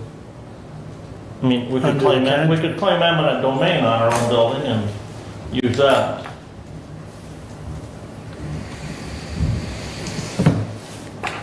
I would advise against that. Well, you know, that's an option in the contract. And But, we've also got to be cognizant of the services that provides to a huge number of residents in the county, DHHS that is. So, you know, you don't want to rock that boat to where we create a ill will, because I don't want to see the citizens of the county have to travel to adjoining county to gain those services. I don't want to see the state say, we're just going to pull out of the county. well, unfortunately, if you've not read a lot of the state budget, you're gonna see that the state is shrinking in its facility usage across the state. So Well, it may be available sooner is what We don't know. They should be very happy in that regard. So here's another twist in this whole thing, is Lifeway's situation and DHHS's situation. Are they are they shuffling around from building to building, and who could end up where? And do we have any solid commitment on either one of those two entities to verify the fact that this building will come available? So I think that we're getting a long series of what ifs. The step that we need to take is to create some kind of a floor plan. That's the only step I'm suggesting right at this moment. We'll see where it goes, but first we need to know what we're talking about. That's my position. Mr. Chair. Please. You know, my only comment is, we have set a process into motion which we cannot stop now. And that is, we sold that building and we have a date by which we have to vacate it. So we can't wait till 3 years from now, because it's gonna take a couple of years To move. Okay? And best case scenario is to move into a building that doesn't have anything in it. So we don't have the same problems that we have right now with the historic courthouse, and we're trying to arrange scheduling and everything else around a building that's occupied. So if we don't get this process started, we basically are going to run out of time. You know, I will just go back to, we didn't have a plan when we sold the annex as to where that court was going to go. Now we're forced, we have to have a plan of where that court is going to go. And so this is, from the options I've been looking at, the buildings that we have available, and probably the least amount of dollars, because, well, there's an option, that Litex building. It's a nice building, got lots of room for parking out there, put a fence around it, but the building's $1 million. So consequently, if we already own a building that's a third of the square footage, and say we need to double the square footage, we don't start out of the gate $1 million in the hole by buying it. So, but we've got to start looking at some options. We are running out of time. You know, we're down to 4 years and 9 months at this point. And we got one more meeting this month, and then it'll be 4 years and 8 months. Commissioner, it's 5.5-year lease, not a 5-year lease. But we have to have the upper floor in 3 years. Clock's ticking regardless. Right. Well, there's 5 years or 5.5 years, the clock's still ticking. Well, I think the other thing that I know Doug and I have talked about is that you look at this option, you do the floor plan, and then we determine whether that works as an option. And if it doesn't, then we check that off the box, or check that box off the list, and we move to the next, because once again, the time is, or the clock is ticking. So we've got to continue to check off options until we get to the one that's going to work, and then we go full speed ahead on that one. But we don't know if that's a viable option without some sort of floor plan. I'm not crazy about the $10,000 because we really don't know where it's coming from, but there again, we've got to check off a box there. So, And again, I hate the open-endedness. I want to see a written proposal for cost. Commissioner Ingalls, you commented that you could come up with a written email. I'm going to try, but I commented that it's a possibility. Okay. I have to dig. I will do that. But I do know that that was the number, and you know, how long do you want to wait?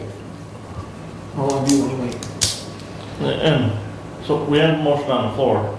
Again, my concern is authorization without a dollar cost or a fund that we're coming from. The only thing, like I said, that I would approve is Commissioner Engels reaching out to Nathan, getting written proposal as to what it would cost to do a floor plan for the current building, and then looking at that building plus what we would need to put the other courts at that same location. Come back with those numbers, and then we can look at, is it something that we can afford, and where can we pay for that out of? We have a motion. We have a motion on the floor. I would recommend, as much as I don't want to delay this 2 weeks, I would recommend it gets tabled with the suggestion that the budget chair just put forth. But I can't make a motion to table it, but I'll be happy to entertain it. That's entirely up to you folks. I'll move to table.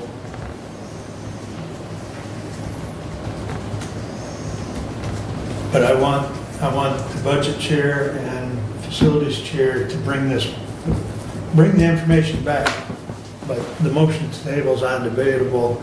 However, there's no support for it yet. Well, I'll support it. How's that? I can do that. So then we'll have to vote to table it. We'll see if it gets tabled. Commissioner Lanius, No. Commissioner Wiley, Yes. Commissioner Benzing, No. Commissioner Leininger, Yes. Commissioner Engels. No. Motion to table fails. I'll call for the question. Thank you. Question has been called. We'll take a vote on the motion. Let me get this one in there first. Yep.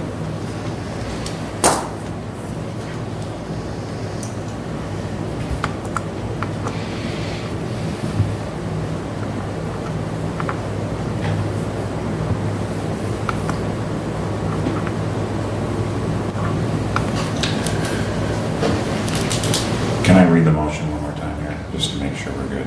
Please do. Motion is to allow Commissioner Engels to contact Nathan Hall at National Center for State Courts to inquire about a floor plan for the current DHHS building at 40 Care Drive. Commissioner Wiley, No. Commissioner Benting, Yes. Commissioner Leininger, No. Commissioner Engels, Yes. Commissioner Lanius. Yes. Motion passes 3-2 with the chairman and the budget chair voting no. So, passes 3-2, get her done.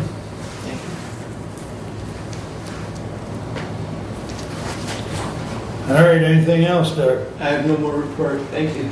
That brings us up to the budget chair report. All right. Mr. Ringel, can pull you up to the podium. Not sure what order you want to go over these items that were included in the packet, and if you want to do the pension and healthcare OPEB report first. Yeah, that makes sense. Commissioners, that was included in our packet. That was back underneath Ken in the standing order. So there's a 2-page document, that's in your packet. The first page is in reference to MERS, the defined benefit plan at the Sheriff's Department.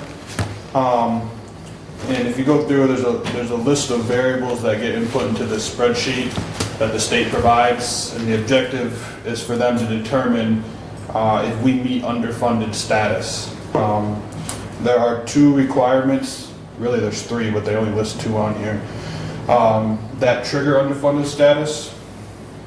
One is you are less than 60% funded, and 2 is 10% of your required contribution.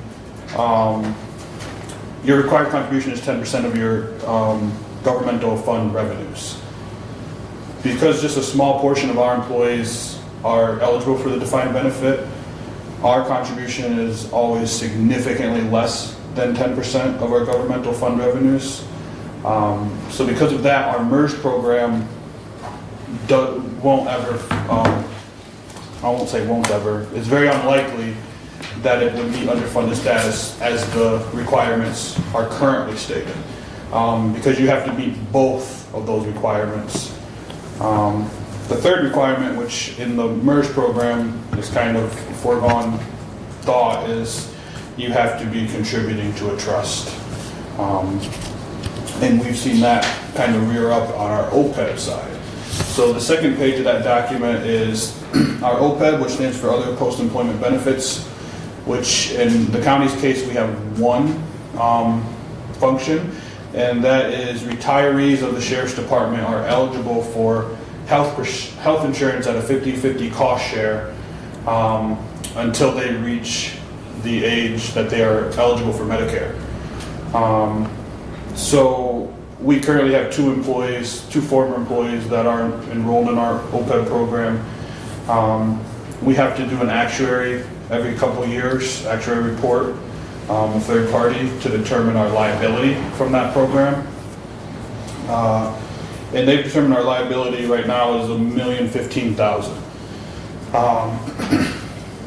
I struggle with that number because, since I've been here about 10 years now. Most of the years, I would say we've had 0 people enrolled in our OPEB program. Currently, we have 2. The most I've seen is 3. 50-50 cost share is still expensive, so sometimes when sheriff's members do retire, they find health insurance elsewhere. But all that beside the point, actuaries have determined we have $1,015,000 liability. But because of the same reason as the MERS program, we don't get triggered for underfunded status despite only having $9,000 in assets in there. If you recall, last year we started a trust for the first time with that program. We used to just pay the premiums as we go. We've started a trust and we've committed to contributing the minimum requirement each year to that trust. Because we have the trust, we are no longer labeled as underfunded. Last year we were because the trust wasn't open and we weren't contributing anything.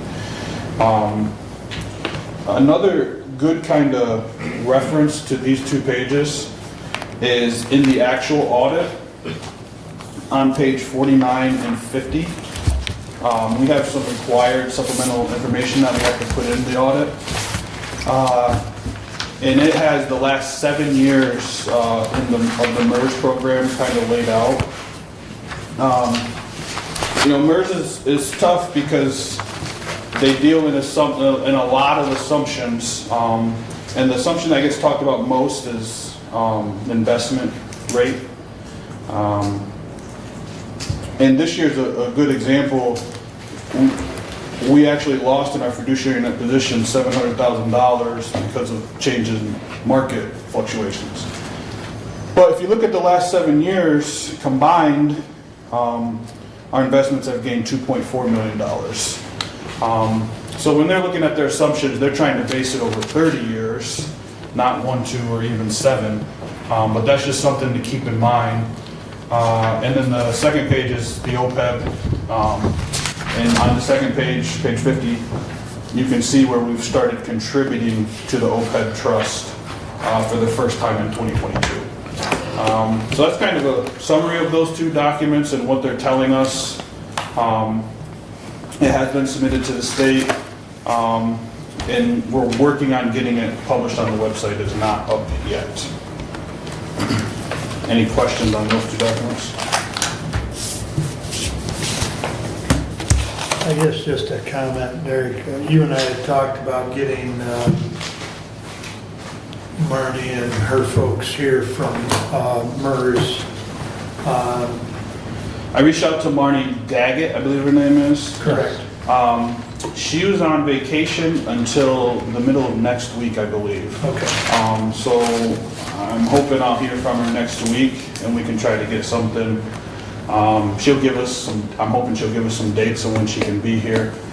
And that's the plan, is to have her come present the actual report to the full board. Good. Thank you.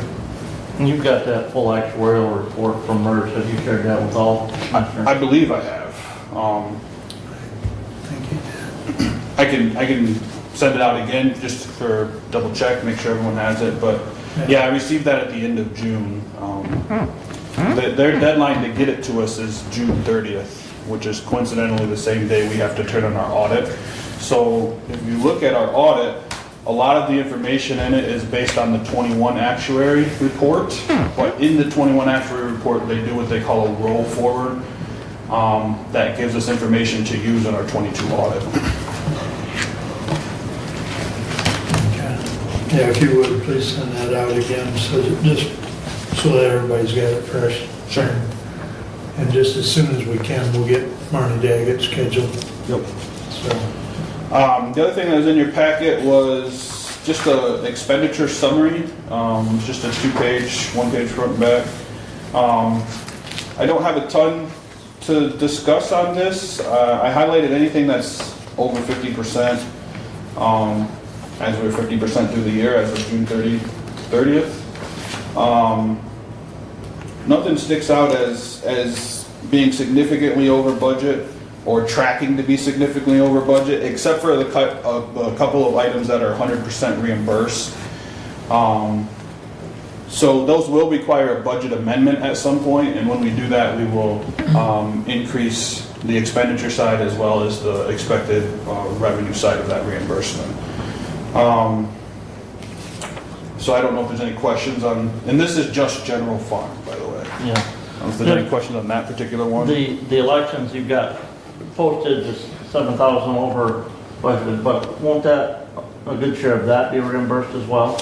Yes, yep. A lot of the overages in the elections department will be reimbursed. And I mean, we could go into more detail if we wanted. Abe's here and he's an expert on it. If you wanted him to touch base on it at all. And that, you didn't have a comment on the jail, which is 50.54% over It was budget. so close, I And- didn't even, And I would say, just the simple explanation of that would be the health insurance. We've paid 7 months of 6 months so far on that line item. And it's just one item that could be there, but yeah.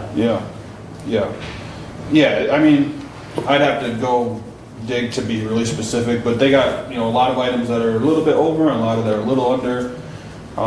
It is a big budget, so really 0.5% is quite a few dollars. But 0.5% they can make up super easy also, so. And again, this is just a reminder on this, it's just a tool to help us identify things that are of concern. And as of right now, I don't see anything of concern.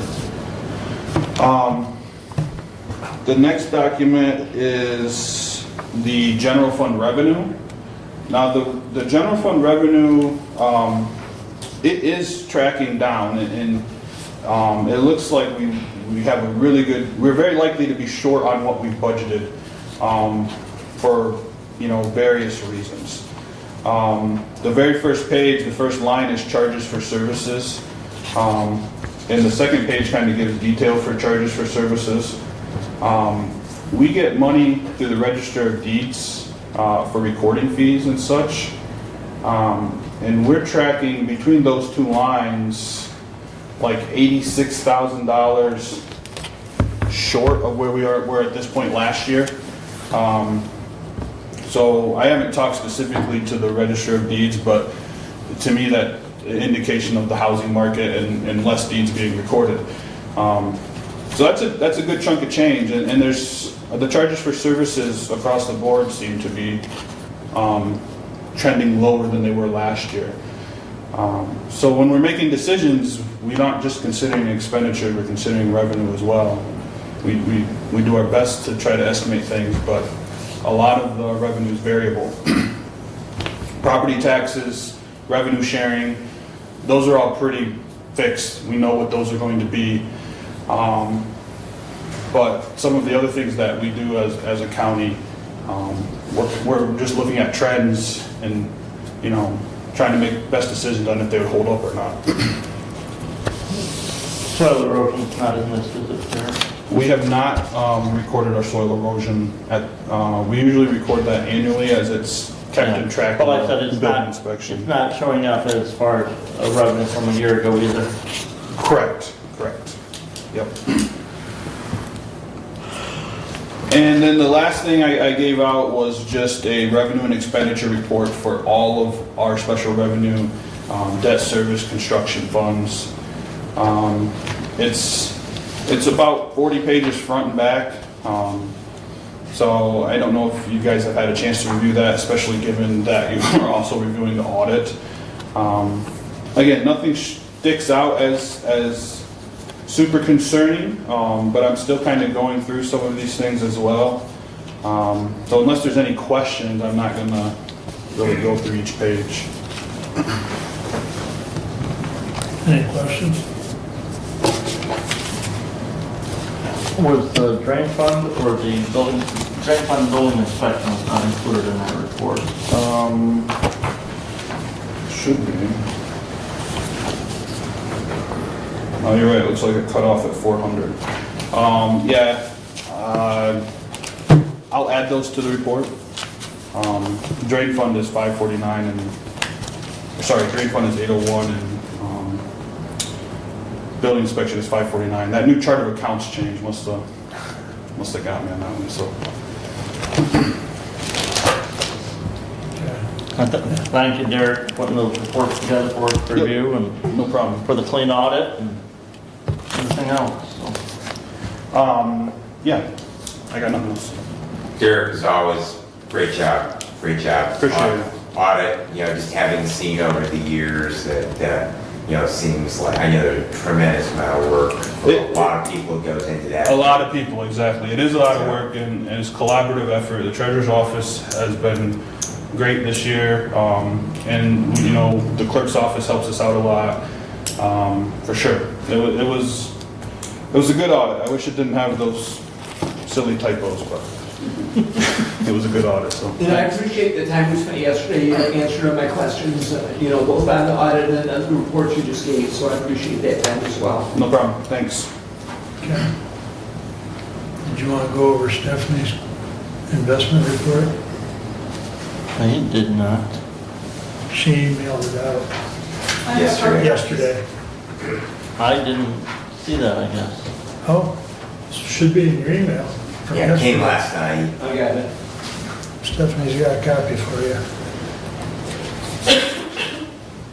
Here's a revision on the one page. My new employee had a couple typos as well. Must be the big one for it.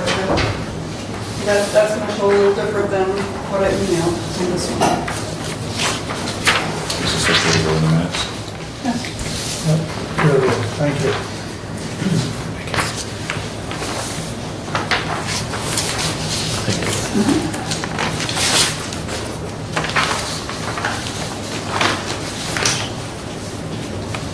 You have the floor. So, like I said last meeting, I apologize that it's this late. I'm still learning Derek's new fangled report here and how to deal with the market value of all the investments that you see on the two-page document. And then tweaking this report to look like it does, which I think looks pretty nice. As you can see, I've got a lot invested in CDs, $2,202,739 for the general fund. Municipal bonds, I have $6,958,662.75. And then we show the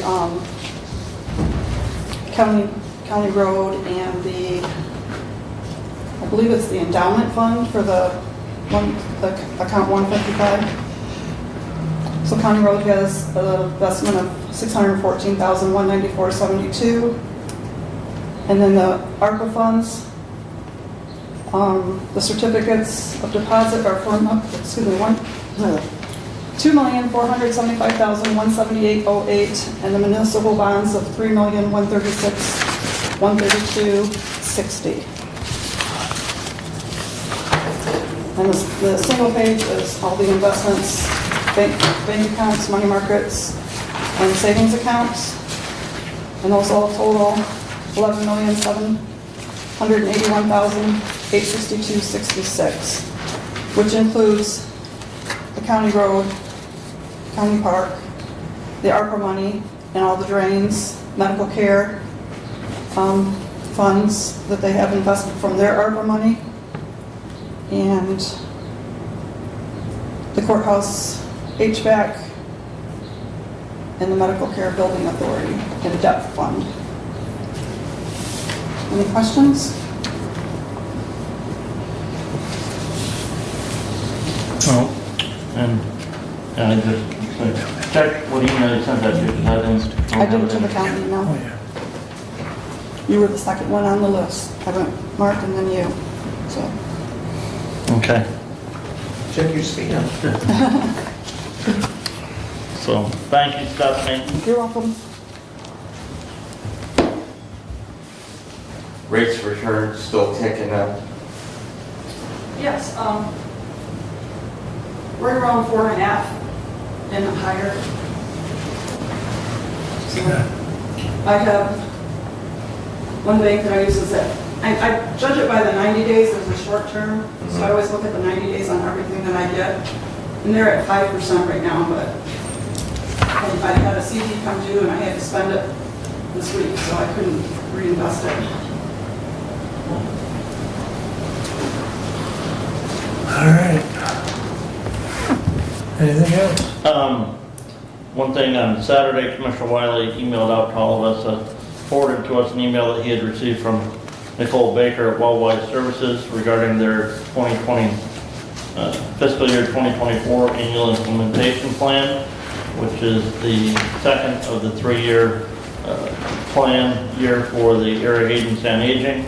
The comment period on that is through July 20th, 2023, so if you, and there have been public hearings on that. I do believe there was one out at the senior center regarding that annual implementation plan as well. You know, if anybody has any comments on that, they can send those to Nicole at Worldwide Services. I was able to attend Pittsford Township meeting last night. They continue to make some improvements to their township hall, new windows, working on new siding. So it's good to see them working to maintain that old historical building. And have indoor plumbing.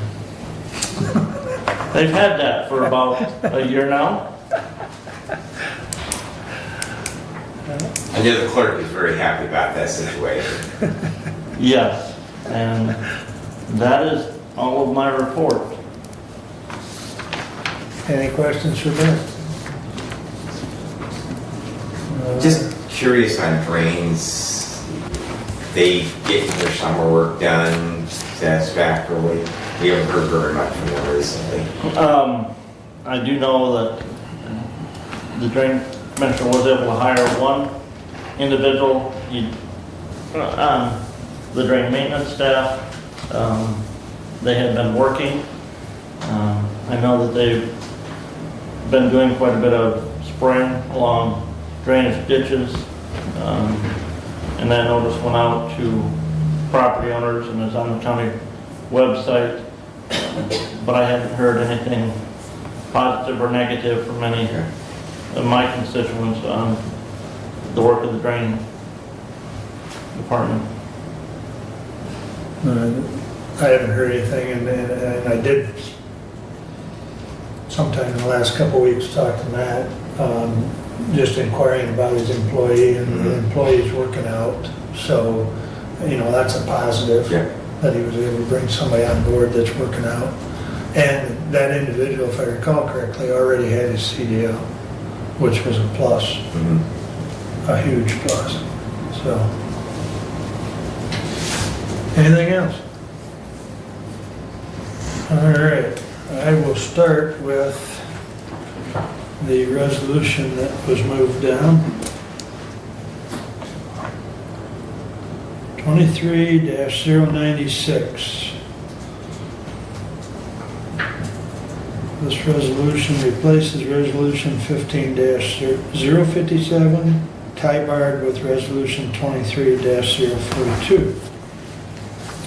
To the Honorable Board of Commissioners, we we recommend the adoption of the revised County of Hillsdale Freedom of Information Act procedures and guidelines pursuant to Public Act 442 of 1976, as amended on February 28, 2023, Resolution 23-042 updated the public summary of the Hillsdale County Freedom of Information Act, FOIA, procedures and guidelines. This resolution effectively revises the procedures and guidelines and replaces the relevant part of Resolution 15-057. Respectfully submitted, Mark E. Wiley, Chairman. Support.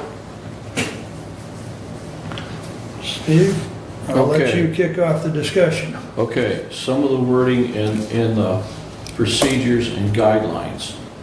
Specifically, one item that I would like to see changed is in section 1, and it is paragraph 4, and it reads, "Neither the FOIA coordinator nor the county staff are obligated to provide answers to questions contained in requests for public records or regarding the content of the records themselves." And I would move to strike that sentence from the procedures and guidelines. You said that's in section 1. Section 1, page 1, section 1, Last sentence. last sentence.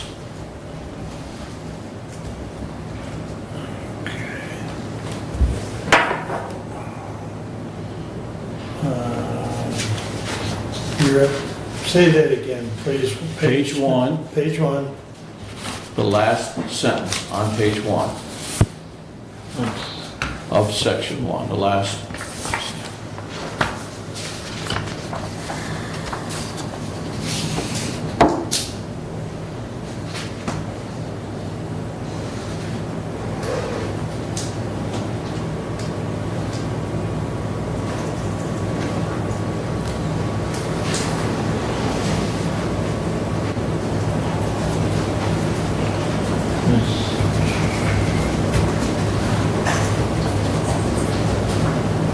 Well, if I recall correctly from emails with council, much of this language is taken right out of the statute. Okay? This has already been vetted through the council, so to remove part of it, I would be concerned about it changing the context in general. Especially as it is referred to as far as statute, you know. This would only change the amount of help that would be provided at the counter of each department head when an individual was applying for a FOIA. But FOIAs are under the current policy, and I'll give you an example. I got a couple emailed Friday or Saturday morning, I don't remember. But anyways, they came to us in the old format. In other words, via an email with an attachment.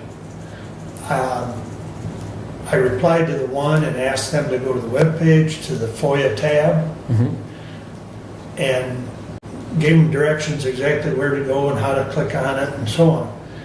Before I was done emailing the second one that came through, that first one came through and they had already completed the form the way they were supposed to, so that we got it through the FOIA program. And it's key that we get it through that FOIA program because 5 days. because that FOIA program tracks our reply and response to those FOIA requests. So, That software actually notifies us if we haven't completed it. It Okay. notifies us. So it's really important that we have everybody use that program. To streamline. Well, I guess that'd be one word, but it's more than just streamlining. It helps us track, helps us keep records. It's just personally the program, and and Abe can probably speak to it, and I'll be more than happy to let Abe speak to it, but it has really simplified the process and expedited the process. Would you like to comment? I think you've done a fine job. Thank you. I guess the other thing, Steve, is we have tried to encourage staff to have people use the program. And so that we don't have people going to individual offices. They go to the program. The other thing the program does is help us also identify which department the Freedom of Information Act request needs to go to. And so, you know, by using the program and following the procedure, the correct people are being involved probably quicker. I would like to actually comment on something. I believe that this is pointing to the fact that an individual has the right from the act itself to request documents and records. Oftentimes, however, we receive questions, and they're not asking for a record, they're just asking a question. And in those situations, it's not, by the act itself, we don't have to answer those questions through FOIA. We can have a conversation, whatever, but it's not a FOIA record. They're just asking a question. Right. So that's what I believe that's speaking to. That's what one thing that was concerning to me. Well, and I think, to Abe's point, I think it is in the statute that, you know, a question, pick up the phone or come into the office and ask the question. Because that's not the purpose of FOIA as far as asking questions. Right. FOIA is to ask for a document or, Yes. you know, something that we have on file. Yes.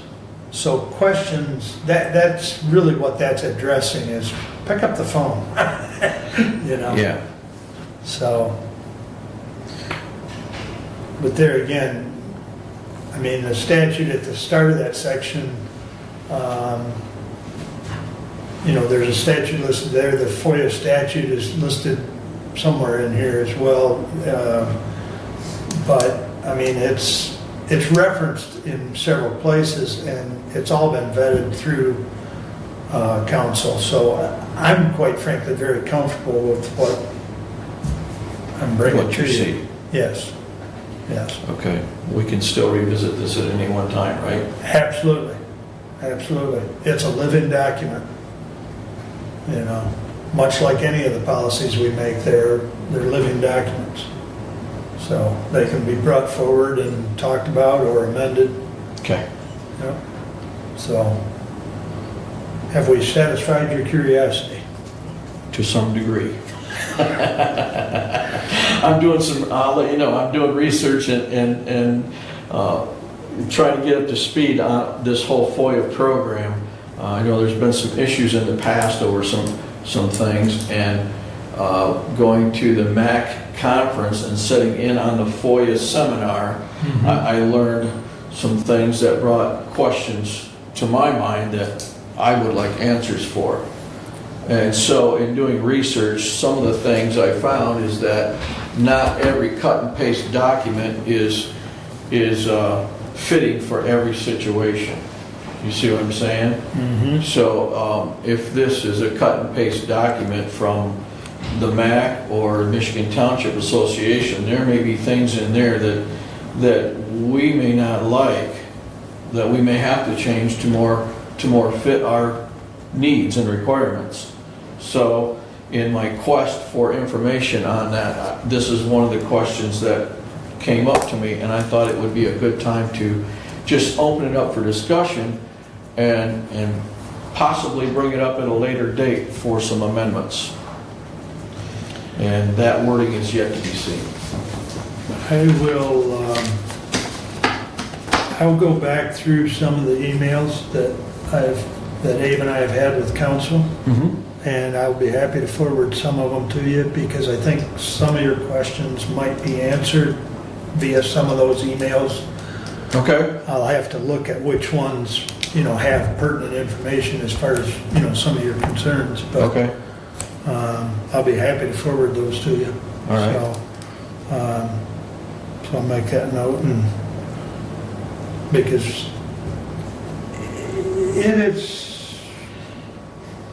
it is a lot of information. I mean, as far as the FOIA policy and the FOIA statute, but yeah, I'll be happy to send that to you. Yeah, well, my general consensus is we're to have meetings. Sure. All right. Any other discussion on 23-096? We will do a roll call, please, when you get there.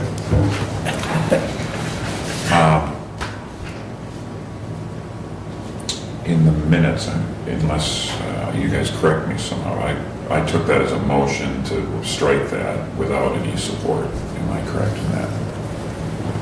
Is that your intent as a Yeah. motion? Yes. Okay, Just wanted to make sure. and I believe there was no support. Okay. All right, this is for adoption of Resolution 23-096. Commissioner Benzing, Yes. Commissioner Leininger, Yes.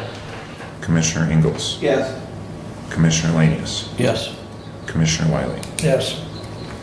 I believe that passes 5-0, if I heard correctly. All right, very good. All right, run through my report real quick. Strategic planning, I believe Mary alluded to it earlier, Harmony will be here. That is one of those situations where we can all be present because we're not making any decisions. You can be part of the strategic planning for the county. That is at 1 o'clock in this room on Thursday. If anyone wants to attend, you're more than welcome. It's not a conflict of the Open Meetings Act. It's actually considered a chance meeting, but your input would be appreciated in the strategic planning for the county. So, which we started pre-COVID, and we're going to try and get it going again. Opioid meeting tomorrow at 10 a.m. I think that's posted. Brent and I will be here along with the rest of, and I know Alex is going to come from the health department. VA meeting yesterday. Renee's on vacation this week. Dolly's holding the fort down. Dolly and Renee will both be at training that is very educational and informing for them mid-August. So the office will be closed for about 3 days. I believe in the past they've had Aaron and Drains answer the phone as needed. I think David reroutes the phone or something. But, and last but not least, the folks from down there to, what is it, Little Long Lake. Thank you. They had reached out to me and wanted to meet with me, and I said, may I suggest, if you want to meet, I'll be happy to meet, but I think all concerned parties, like the training commissioner, the health department, so on and so forth, need to be present. Soil Conservation District, and I've heard crickets since I sent that message. So I would tell you probably the health department's not going to be real involved. Paul has indicated to me that he would come as long as they understand he can only talk to the Michigan side. Are you going to get somebody from Eagle as well? I'd be happy to, if they reply to that, which that's been almost a week ago now, they haven't replied back. But I'm not going to go down there unless they're willing to listen to the whole group, because the whole thing's got to be looked at. They can't be cherry picking, and they can't be attacking. I think we've talked about this before, that we've seen, I think there's 6 or 7 MDARD trips down here, and only one of them was substantiated, and those corrective actions have been taken, and I believe the re-inspection's already been done. So, I'll be happy to meet with them, but they've got to be engaged with everyone, because I know the Soil Conservation District is rather put out with the criticism they have received. You know, and the Soil Conservation District has a limited budget like anybody else. So, and they have probably the same authority we have, which is nothing. I mean, you know, as far as MDAR's really the one, or Eagle, that have the two authoritative as far as the water or the potential runoff situations. But and most of the rest of my meetings are later in the month as far as VHS and medical care. And so that's all I have, unless there's a question or a comment. One thing I noticed in RLR is the downturn in the financial position of the medical care facility last year over the previous year. Yes. Director coming to talk about that. I know the previous year they had seen quite a bit of increase because of some of those federal, the PPP loan and the other. Yeah, I know what you're. The credit on federal taxes and stuff. Employee taxes. So. And there was an uptick in Medicaid reimbursement throughout COVID, which created an artificial uptick in income. But the big reason for the downtick is the lower census. We're still sitting with approximately 40 beds empty. And, you know, it's...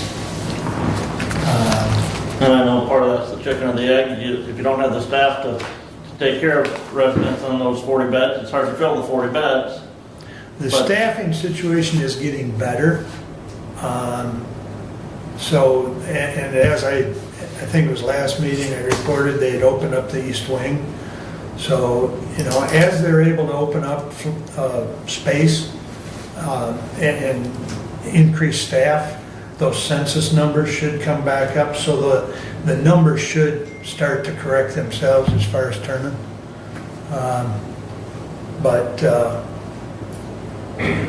Yeah, I mean, and we're still struggling to recover from COVID. So.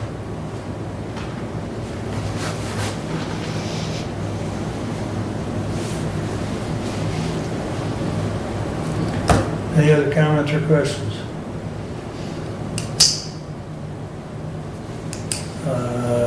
Okay.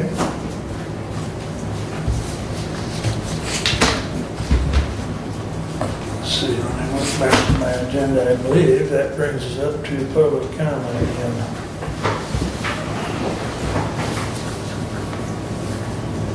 Absolutely does. Public comment. Bob? You know I got here for that reason only. I knew you came to just say hi to us, so. I had to. You know, I had quite an exercise using the bike. And it's enjoyable actually coming back here. There's a couple other places I've been able to see that where the homeless folks were at. And I'm starting to find out in Jonesville, just outside of Jonesville a little bit, where they're also gathering now. So it's more interesting if you're on a bike than just taking a drive down, taking a look. Anyway, one is, I'm sure glad you guys stepped into something here on the courts, simply because how in the hell do you end up selling a place and don't have any place to go? It's incredible how you've actually done that, made that work. I can't see the DHS moving, even though it was set, I believe, for 26, not for 27. But I don't know if they got that extension or if there was other than an extension. I didn't see the years on it. But I didn't see where it's going to go with the immediacy, what monies we're going to need. It's kind of bothersome. I guess one other important area, I hope maybe, even if Abe is available, and if he can comment. A couple months ago, this board had brought up that the circuit court judge, Sarah Lindsay, has placed not come in with cameras and to be photoing and such. And I found that to be sort of an abstraction. But other than that, the Supreme Court has ruled very clearly that, there's open public areas, not the courtroom. And I can see and understand if there was a high-profile type case that we could monitor or have various directions so that there isn't those of jurors and such being, pried into. I can see those things. I didn't see it. I couldn't see it. Back and forth. But I did go in there at the same time that was taking place. I don't know about the investigations that's been going on towards Marnie Cass's office, but in question to it was, the various records that's getting or had been mentioned need to be removed from the district court as well as over there at the circuit court as upon the building and the things it's going to be moved with. And it just kind of fell in the same time frame to not use, or I'm going to say use, was our judge for just cause, I think, of saying we have a high profile case, but how long is that high profile case for? And we do need to look at that. Other than that, I've gotten together with another couple folks about the homeless, and I've invited 2 of them into this gathering of the next month, and hoping that they can express themselves. That's what I'm looking forward to. So other than that, thank you guys and have a great day. I think it was a good discussion today. Have a great day, Bob. You too, sir. Anyone else wish to address the board at this time? All right. Additional comments, Doug? Yes, I sent 2 commissioners the contract from MCSC. It's in your mailbox right now, so for your review. And I did forward that on to Abe, so he's got it as well. Okay. So, all right, Brad, any additional comments? Fast rehearses this weekend, don't be part of the problem. In other words, steer clear of that whole area. If you participate responsibly. Additional business, Brent? None. Steve? None. If I may, sorry, Go ahead. and I want the public to know this too about the comment about the committee positions. Yes. They are on our website showing the vacancies, just not the Okay. names. So Okay. we'll work on putting names in Okay, there. that would be awesome. But Thank you. the vacancies are Okay, listed. awesome, thank you. That's all.